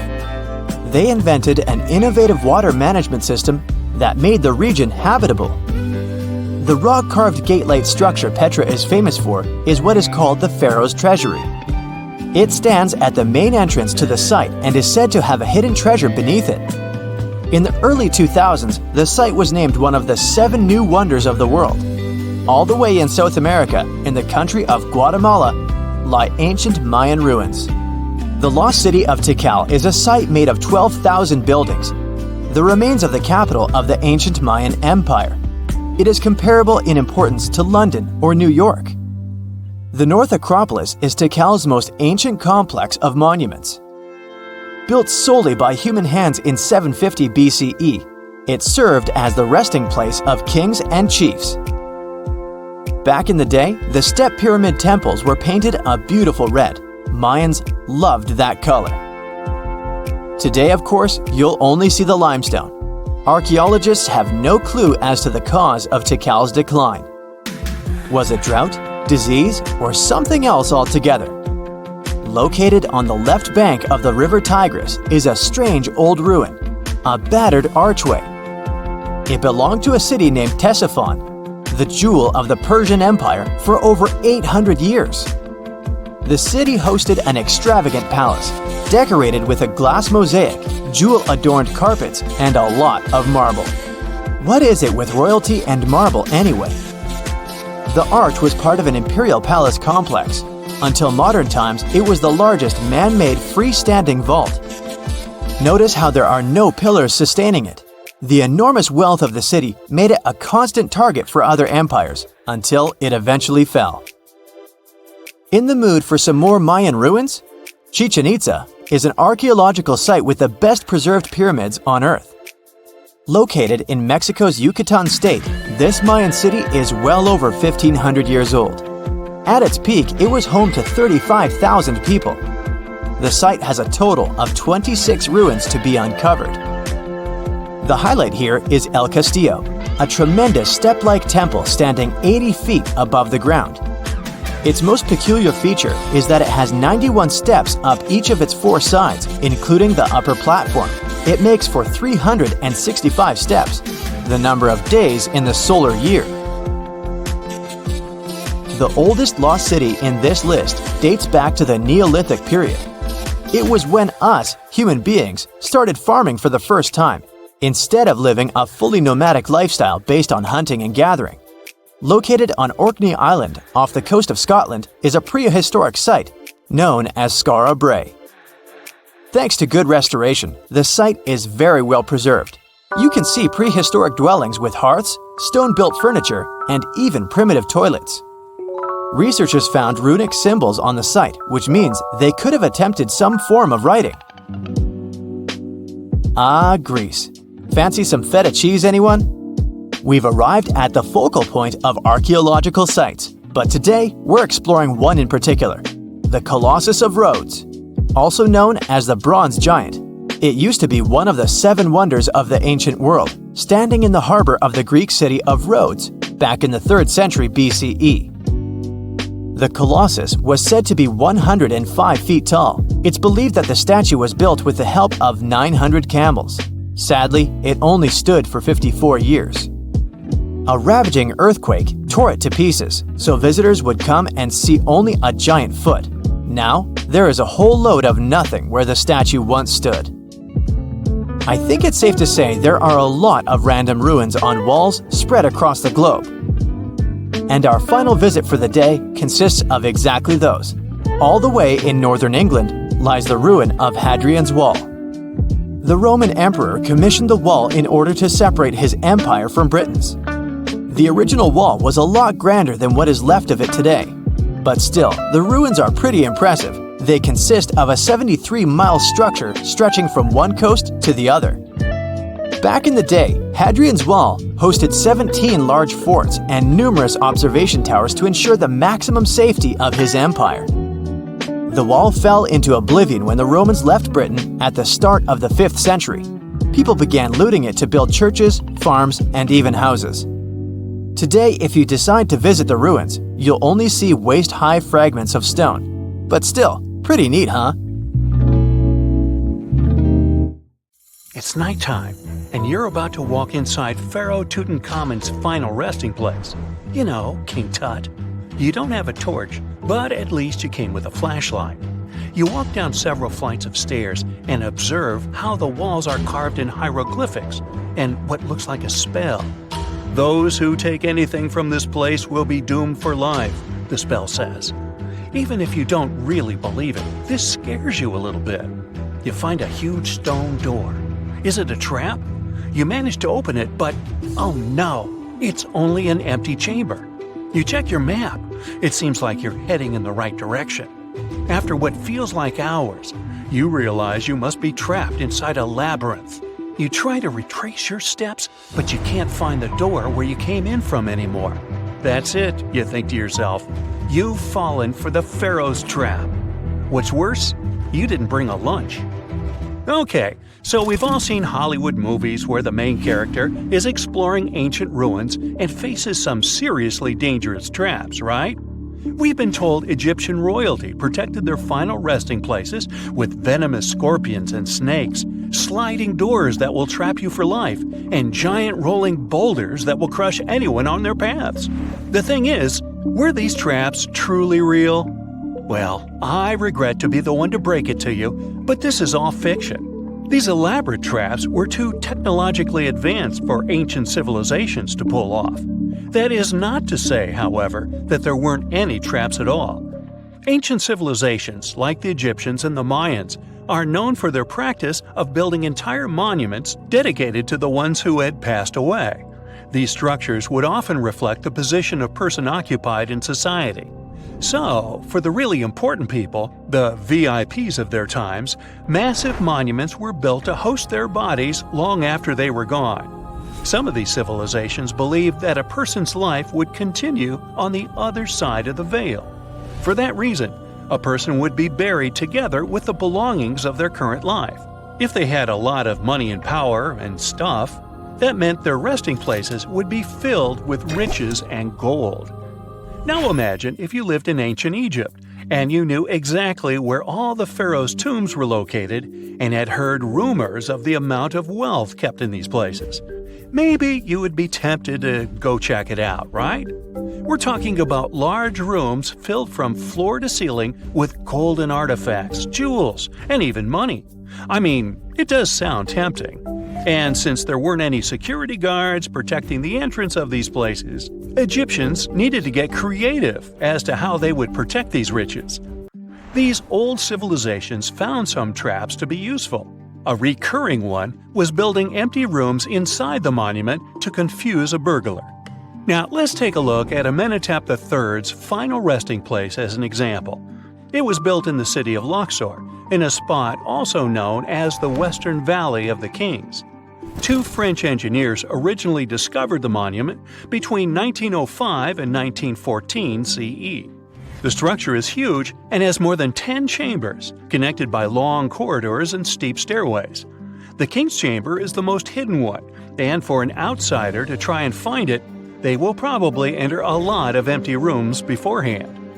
Other pharaohs tried to protect their riches by commissioning monuments with false doors concealing pits that were up to 20 feet deep. This way, an unwarned and unwanted visitor would be surprised by the deep hole on their way to the king's resting chamber. Alongside false doors, pharaohs made sure to build labyrinth-style corridors and false walls. This way, robbers could take hours or days before they found the king's real chamber. As to pits with poisonous snakes on them, if there were any reptiles inside these monuments, they probably got inside on their own and would most likely not stay there for long. There is no way snakes would survive years and years without food inside these pits. So yes, another Hollywood-induced belief right there. If these traps seem boring to you, archaeologists did find an interesting deterrent in the final resting place of the Red Queen of Palenque in Mexico. Palenque was one of the most powerful Mayan cities in pre-Columbian Mexico, and the Red Queen was believed to be the grandmother of the last Mayan king, undoubtedly a person of immense importance to the empire. In her honor, a huge monument was built to keep her body after her passing. The discovery of the tomb itself was already thrilling. Archaeologists found an ancient monument when digging at the site back in 1994. The first thing they found was a room with a hidden door. Once they opened the door, they discovered a long corridor. Finally, at the end of this corridor was the Queen's chamber. The team of archaeologists was beyond excited to unearth this chamber with the mummy of the Queen herself still inside it. They found her to be accompanied by her pearls, jade shells, and expensive rocks. But as the team explored the remains, they saw something rather strange. The room was filled with a red-colored powder. Researchers knew that the color red was important to the Mayan people, and that much of their clothing and buildings were decorated with this color. But they didn't understand why the queen was buried with this unknown red substance. After they took a sample back with them for further analysis, they discovered that the red powder was cinnabar, a very dangerous mineral. This powder, when inhaled, can cause, shall we say, severe health damage to a person. The team concluded that this could only be a trap for anyone trying to steal her riches. Okay, so dangerous powders might have worked as the most intense traps we've seen until now. But perhaps the cheapest way to keep out unwanted visitors was to advertise spells written out all over the monument. We'd probably laugh at these today, but back in the day, they were more or less effective. Spells usually said that the person who took anything from that place would meet a tragic fate. Some spells said that robbers would lose their houses in big fires or terrible floods. Other spells said burglars would have incurable and undiagnosed health issues, but they weren't really enough to stop people from taking any gold. There are some stories surrounding how these spells might have been real. One of them is from the famous British Egyptologist Howard Carter, the the one responsible for unearthing Pharaoh Tutankhamun's resting place in the 1920s. After months of unsuccessful digging, Carter discovered the tomb's existence by chance. He found the entrance to a stairway right beneath the soil where he had been searching all those months. With the help of a team, he cleared the piles of sand blocking the stairs and discovered a doorway. The door had several royal symbols carved into it, and Carter knew this could only mean a very important person had been buried there. And he was right. With a chisel, he made a hole in the top left-hand corner of the doorway and lit his vision with the help of a candle. He couldn't believe what he was seeing, the reflection of several golden and jeweled items crowding the chamber before him. Lost for 3,000 years, Carter had just discovered the final resting place of King Tut. But the story didn't finish here. This discovery was accompanied by a series of unfortunate events that led people to believe it had something to do with the pharaoh's spell. Carter himself mysteriously passed away just a few years later, and some of his assistants lost their houses in floods, just like one of the spells threatened. Some say it's just coincidental, as there's no real proof of these things being connected. Well, what do you think? Was this an effective trap after all? A comfortable abode with a gorgeous view of the Mediterranean Sea will serve as a perfect rain shelter. Well, this is what a real estate advertisement might have looked like for Neanderthals 100,000 years ago. Welcome to the weird and wonderful caves you could live in, or not. Of course, back then, neither real estate and advertising had been invented yet. Never mind the fact that Neanderthals couldn't build houses and often lived in caves. Yet, one of those caves looks an awful lot like a residential building. It's situated inside a high limestone cape called the Rock of Gibraltar. If the Neanderthals had had an economy, the caves inside this rock would have cost a bundle. Navigators discovered it in 1907. They just spotted a big hole inside the fortified rock. For many years, scientists have studied this place and found some traces of Neanderthals. They discovered ancient tools in the cave and bones of old animals. But the coolest thing was, they found 4 caves inside the rock. It was like a residential complex. Neanderthals lived alongside neighbors and helped each other hunt and fish. They created feather decorations and painted abstract drawings on the walls. Imagine our ancient predecessors hanging out in these caves 100,000 years ago. And now, scientists hang out there and study the primeval past of Neanderthals in detail. At the end of 2021, archaeologists uncovered a gap inside one of the caves leading to an unknown tunnel. They crawled through this hole and opened a new space under the cave roof. This place has been closed off from the outside world for over 40,000 years. And it seems it was one of the most prestigious apartments in the entire mountain complex. It has high ceilings with ancient stalactites. The ruined stone curtains divided the apartment into several rooms. Scientists also found the remains of ancient animals and scratches on the walls. It seems that Neanderthals had never lived here, but they used to visit this place. Archaeologists found the shell of a sea snail called dog whelk. One of the Neanderthals brought it here for some reason, but the primary owners of this place were hyenas. These caves show that Neanderthals were closer to humans than to monkeys. They had a way of life and even some customs. There's still a lot of work ahead, and scientists hope to find new rooms inside this rock. Meanwhile, in 2003, archaeologists discovered another early dwelling on the Isle of Flores in Indonesia. Among the green jungle, they found a cave with ancient tools. At first, everyone thought the human ancestors lived here, but then scientists discovered an unusual skeleton of an adult. A thorough analysis showed the skeleton belonged to a 30-year-old woman, 3.5 feet tall, just above the waist of an average adult. The woman's weight was equal to the weight of an adult shepherd.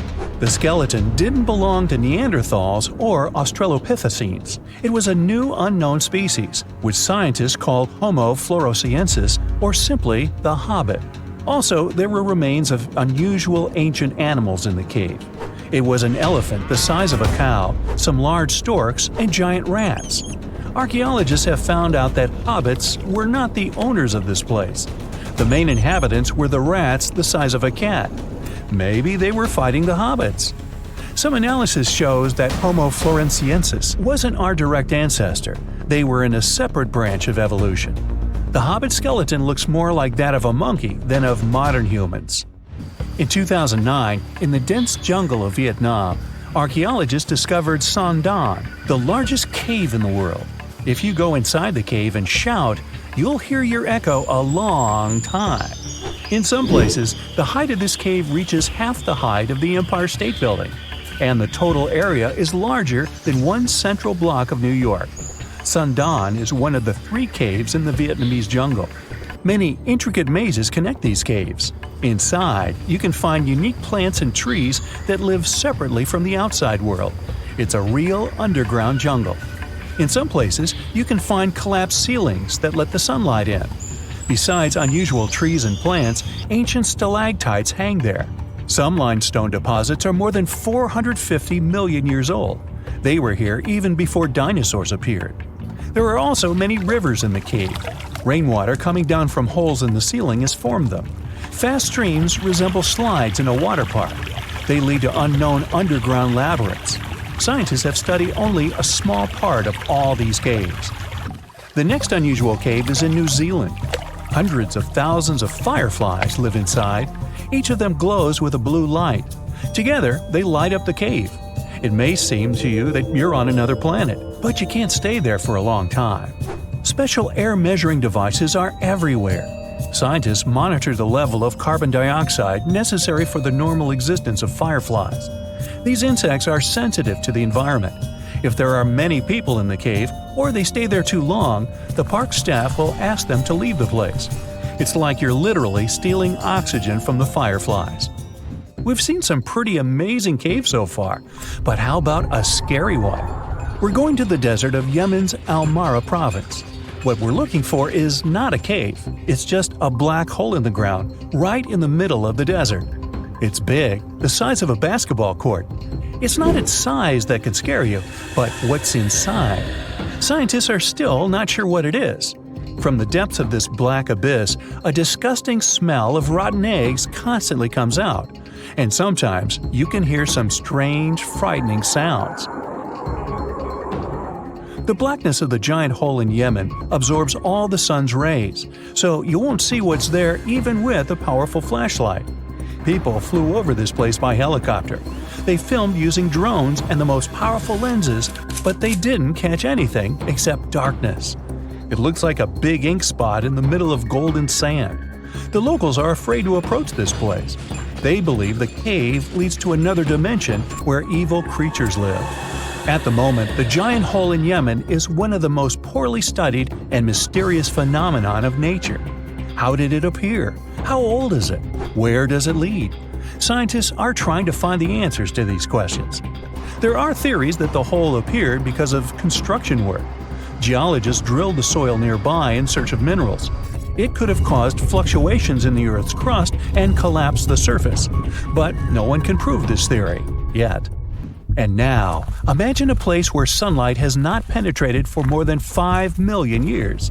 There's little oxygen, and it's cold and damp. Still, life is born in this place, not only microbes and bacteria, but also something bigger.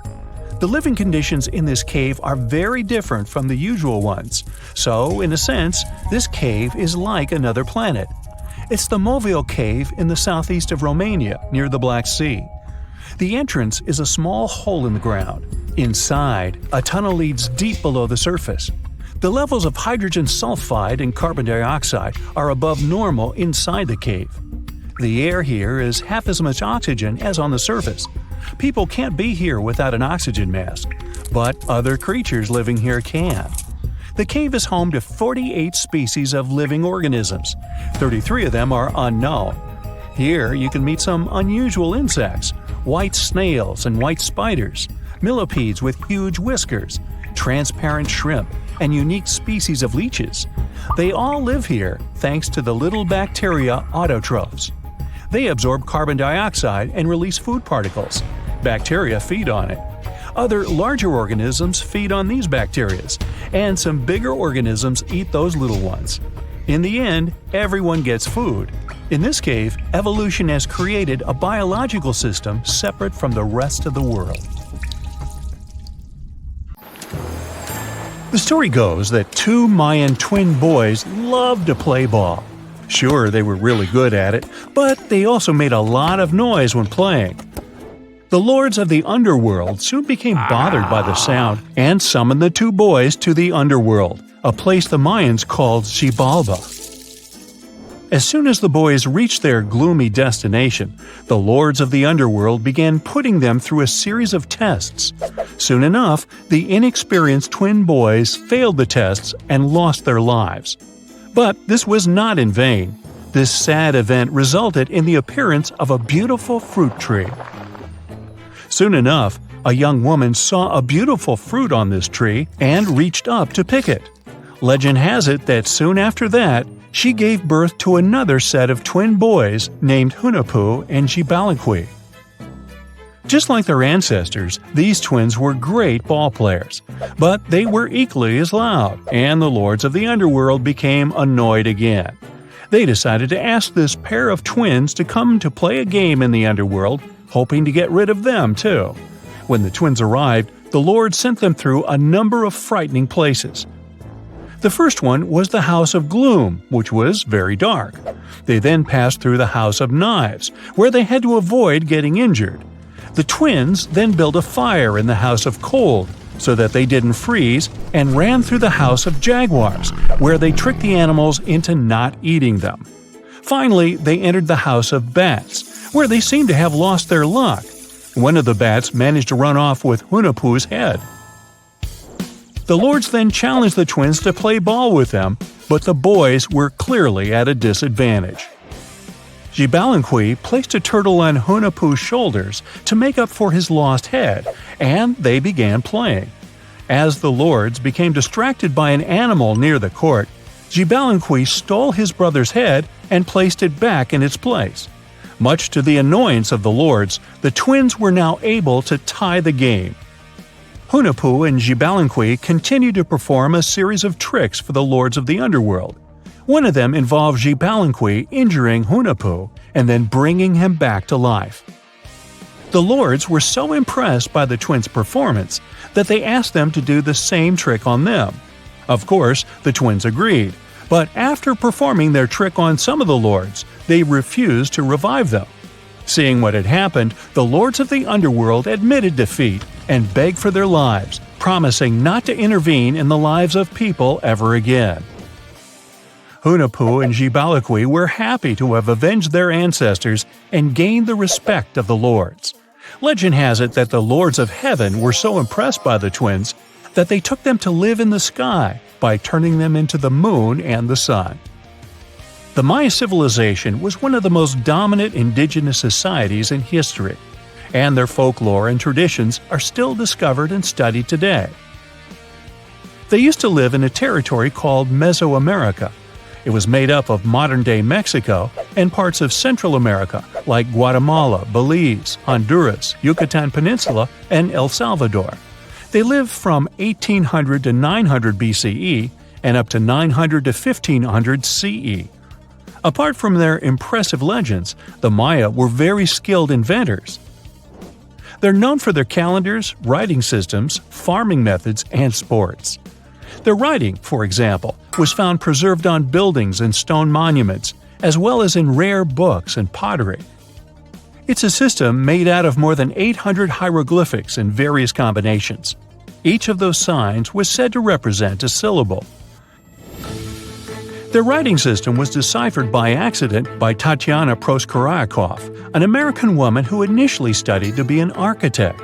Since she didn't find a job in her field, she eventually became a Mayanist in her own right, despite not being academically trained. She was the first to notice that the Mayan upended frog glyph meant birth, and that their toothache glyph meant the date when the king ascended to the throne. It made it easier for scientists to pinpoint birthdays, as well as the names of the rulers of a specific Mayan dynasty. They also invented the concept of zero, which is seen as one of the greatest innovations in mathematics, physics, and human history altogether. Sure, even back then, people understood the idea of having nothing, but the concept of zero as a number is a relatively new invention. A fun fact about Mayans is that they really liked hats. The bigger your hat was, the more important you looked. Not only was it a sort of fashion statement, but it also made them look taller, which was a big deal for their aesthetic. The Mayans also came up with one of the most intricate and complex calendars in human history. It was the first to use zero as a placeholder. Their calendar ended on December 21st, 2012, which led some people to believe that it translated to the end of the world. Obviously, that was not the case. It just so happened that the date coincided with the end of a Mayan cycle of years. But you know, as advanced in science and astronomy as they were, they did make some mistakes.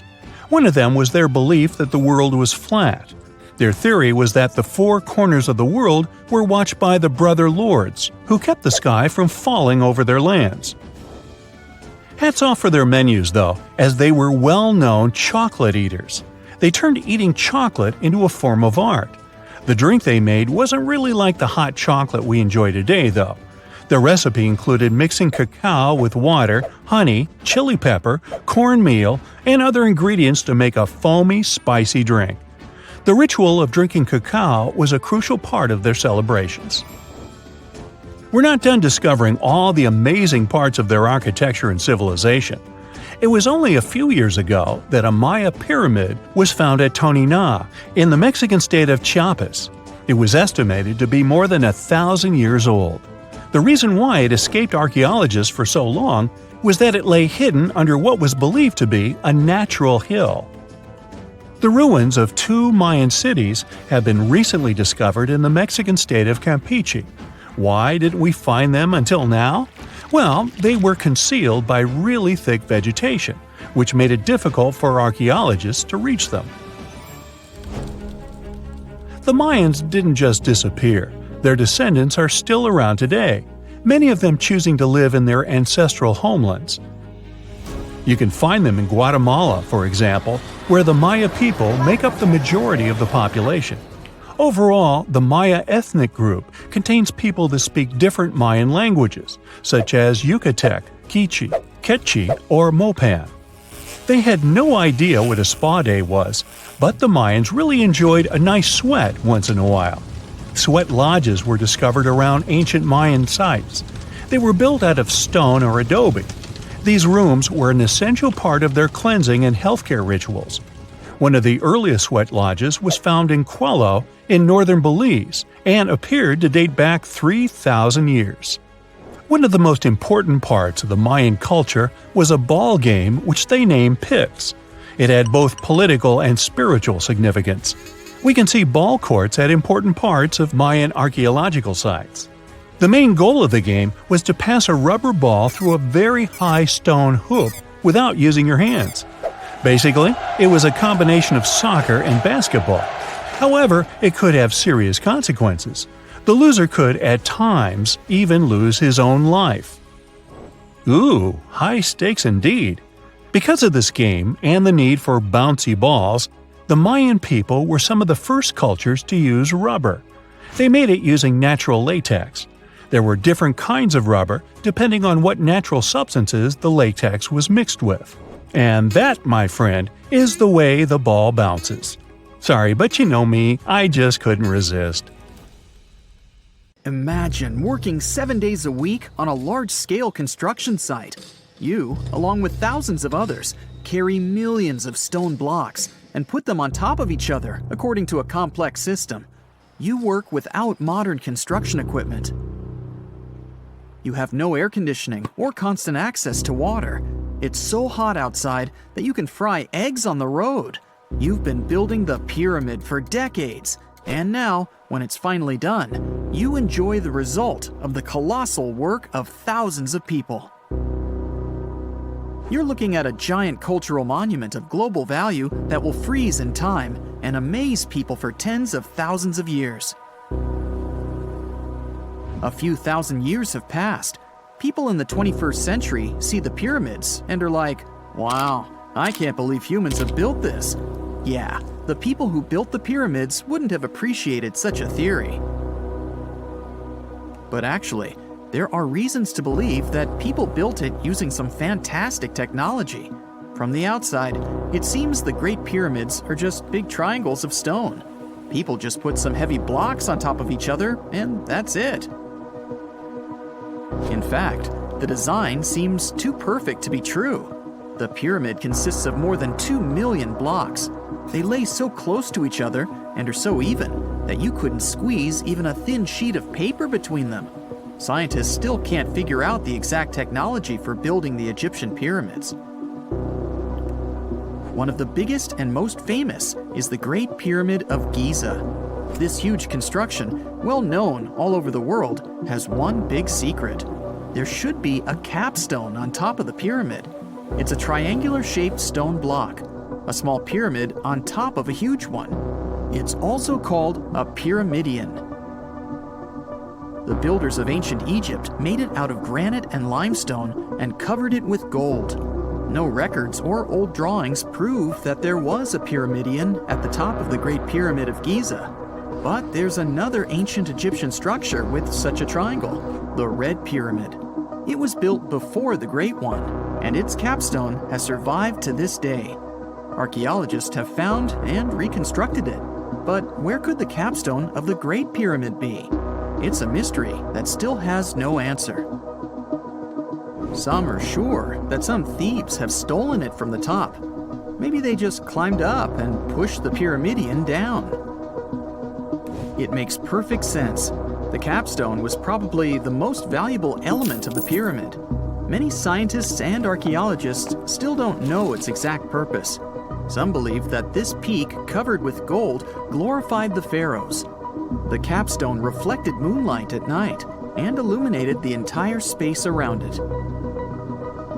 During the day, the capstone reflected sunlight with its shiny surface. You could have noticed it from afar. The top of the pyramid was a kind of guiding star for lost travelers. All other stone blocks of the pyramid consist of limestone. People polish them to make them look shiny. In the past, they were even glowing and reflected light. You could see glowing pyramids from space, although they looked like tiny lights. Over thousands of years, winds, sandstorms, and rains have changed the pyramid's appearance. If people had taken care of them all this time, they would have looked like something out of science fiction movies, or the pyramids from Las Vegas.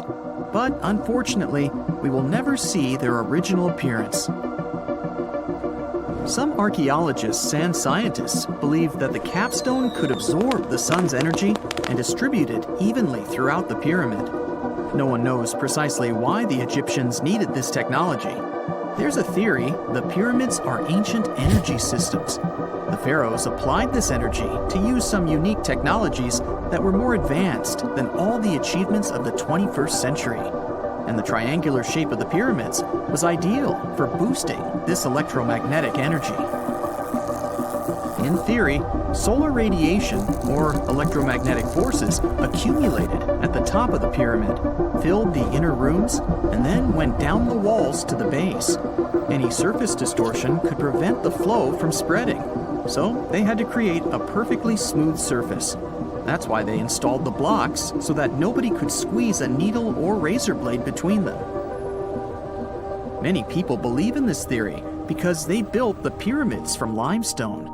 This material can hold energy inside itself. In the inner part, they created granite deposits to cause air ionization, that is, to create an electric charge. They also dug channels under the pyramid for water to transmit electricity. And at the top, they put a gold capstone, the best conductor of electricity. So, this is how you get a great power generator. Different cultures used similar technologies to create electricity all over the world. But these are all theories. If it had been working, humanity would have used these technologies today. There are mentions of the metal industry, chemistry, engineering, physics, mathematics, and astronomy in some ancient records. Most scientists don't believe in all these things. we know the detailed stages of the technology's development in different cultures. In the 21st century, scientists, historians, and anthropologists can track the evolution of all modern devices. If people had created some technological inventions in ancient times, the history of the world would have looked different. Perhaps all the achievements of antiquity could have been wiped off the face of the earth by global cataclysms, and it can happen to us. Just imagine how people would dig up a laptop in 5,000 years. Perhaps they wouldn't understand what kind of device it is. Another Egyptian wonder surrounded by mystery is the statue of the Sphinx. The Egyptians carved it out of a single massive piece of limestone about 4.5 thousand years ago. But scientists still don't know the exact date of its construction or who built it. People painted the Sphinx in different colors, so it looked much brighter and more vivid in the distant past. It was shining just like the Great Pyramids. Anyway, time hasn't only changed its appearance, but its name too. Initially, the Egyptians called it Hor-Mekhet. The Greeks renamed it the Sphinx about a few hundred years after it had been built. The Sphinx emphasized the greatness of the rulers of Egypt. It also performed a symbolic function of a watchdog guarding the tomb of the pharaoh and the paths leading to it. This version sounds realistic, since archaeologists have discovered many secret entrances at the foot of the Sphinx. Perhaps these rooms and intricate tunnels lead to underground halls with treasures. And treasures don't always mean gold and jewelry.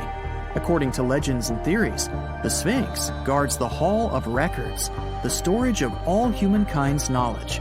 The information about the ancient mythical state of Atlantis could be there. You can find many detailed maps of the internal dungeons of the Sphinx on the internet.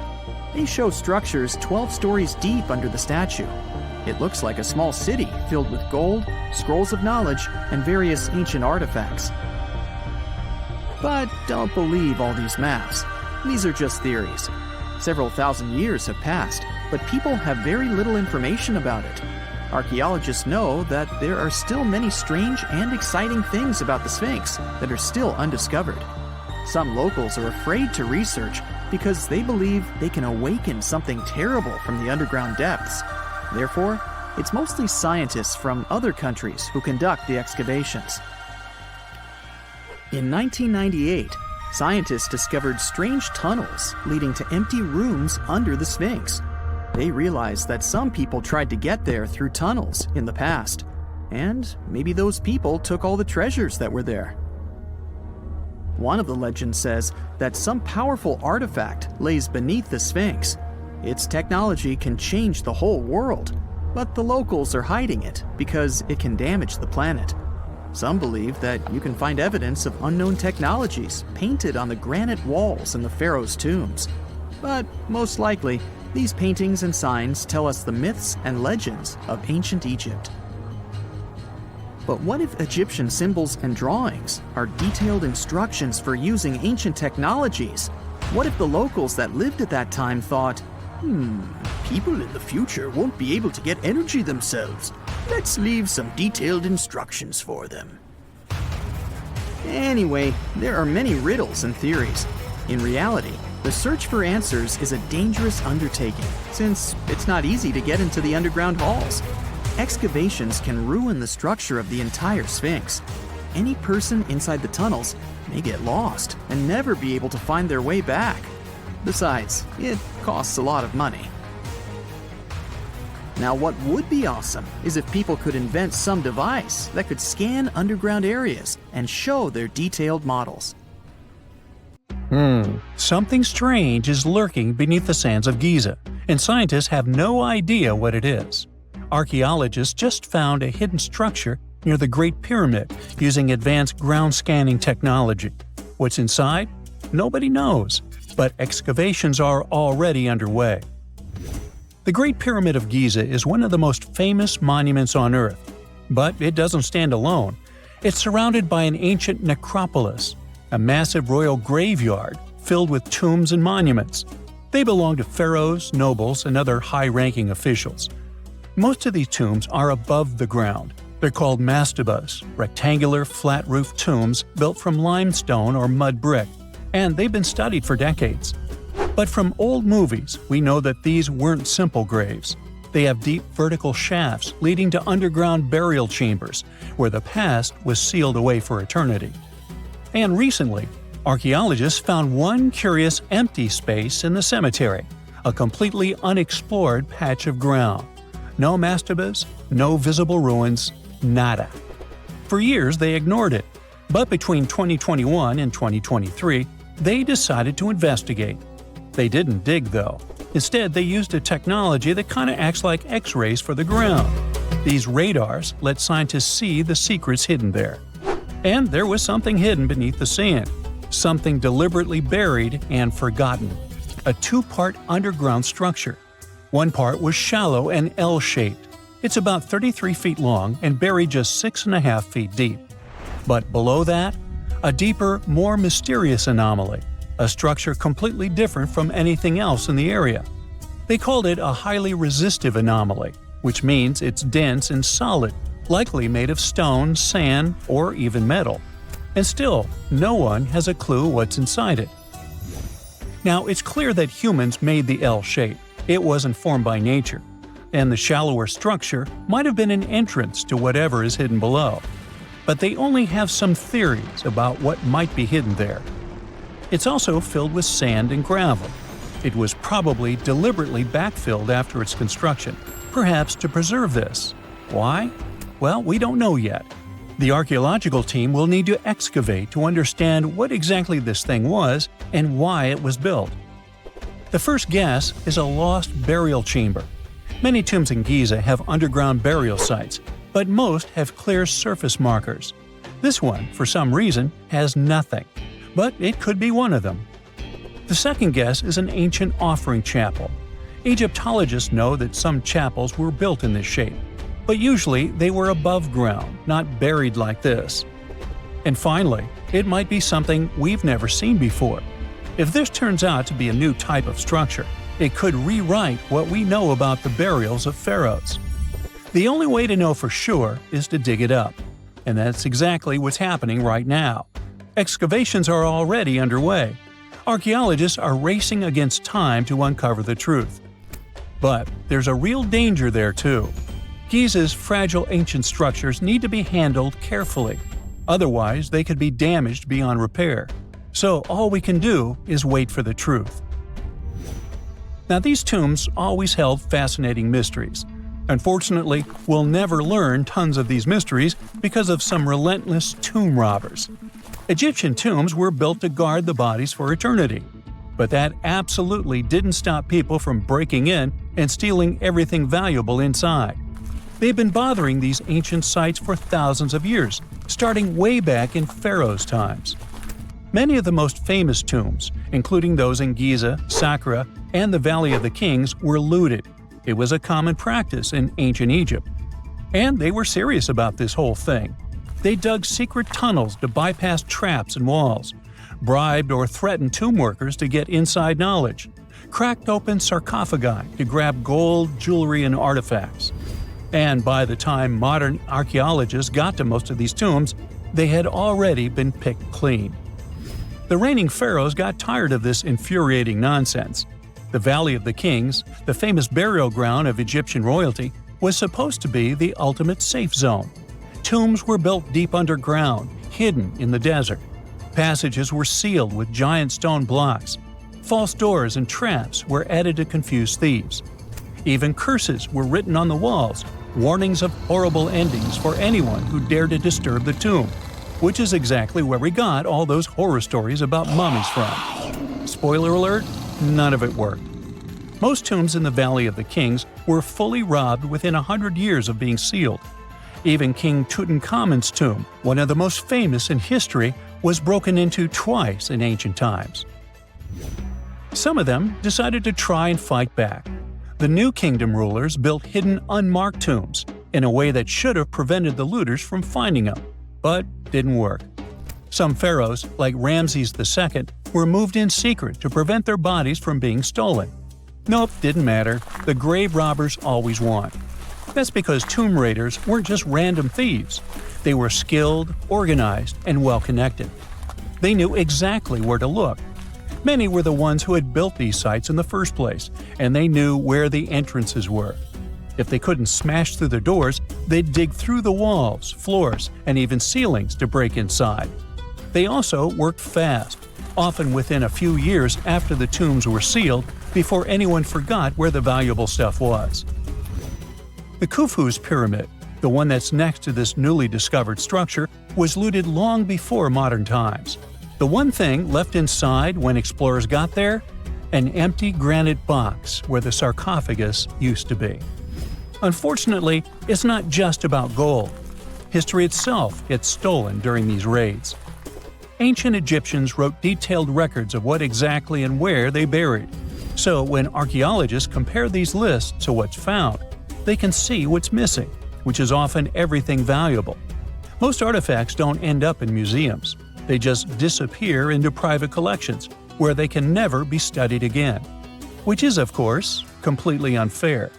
In fact, a few countries have had enough and started passing laws to take historical artifacts back from private collectors. In Italy, if you own an ancient Roman artifact, you must prove you got it legally. China is actively hunting down stolen artifacts, and they must find ways to retrieve it back from the Western collectors. In Egypt, they passed new laws making it illegal for private citizens to own any ancient Egyptian artifacts at all. Other countries, like the US, the UK, Germany, or Switzerland, are completely fine with rich guys owning their history. The British Museum is built on looted things. European empires invaded half the planet and took whatever they wanted back home. Their museums are often full of such stolen artifacts, and unfortunately, they refuse to give most of them back. For example, the Rosetta Stone. It was taken from Egypt by Napoleon's army, then stolen again by the British after they beat the French. Egypt has been demanding to return for years, but they still can't get it back. Or the Parthenon marbles. These magnificent massive Greek structures were taken from the Parthenon in Athens by a British lord in the 19th century. Greece has been begging for them back ever since, but the UK doesn't feel like it. Not to mention tons of Mesoamerican artifacts, scattered in various museums across the world. European explorers raided Mayan and Aztec temples, took statues, jewelry, and sacred objects, and now Mexico is fighting to get them back. Well, wouldn't it be surprising even if this mysterious underground chamber has somehow been looted already? But if it's a newly found place, could it be one of the few that escaped the hands of grave robbers? Could there still be ancient artifacts, untouched for 4,500 years? We can only hope that those guys didn't get there first.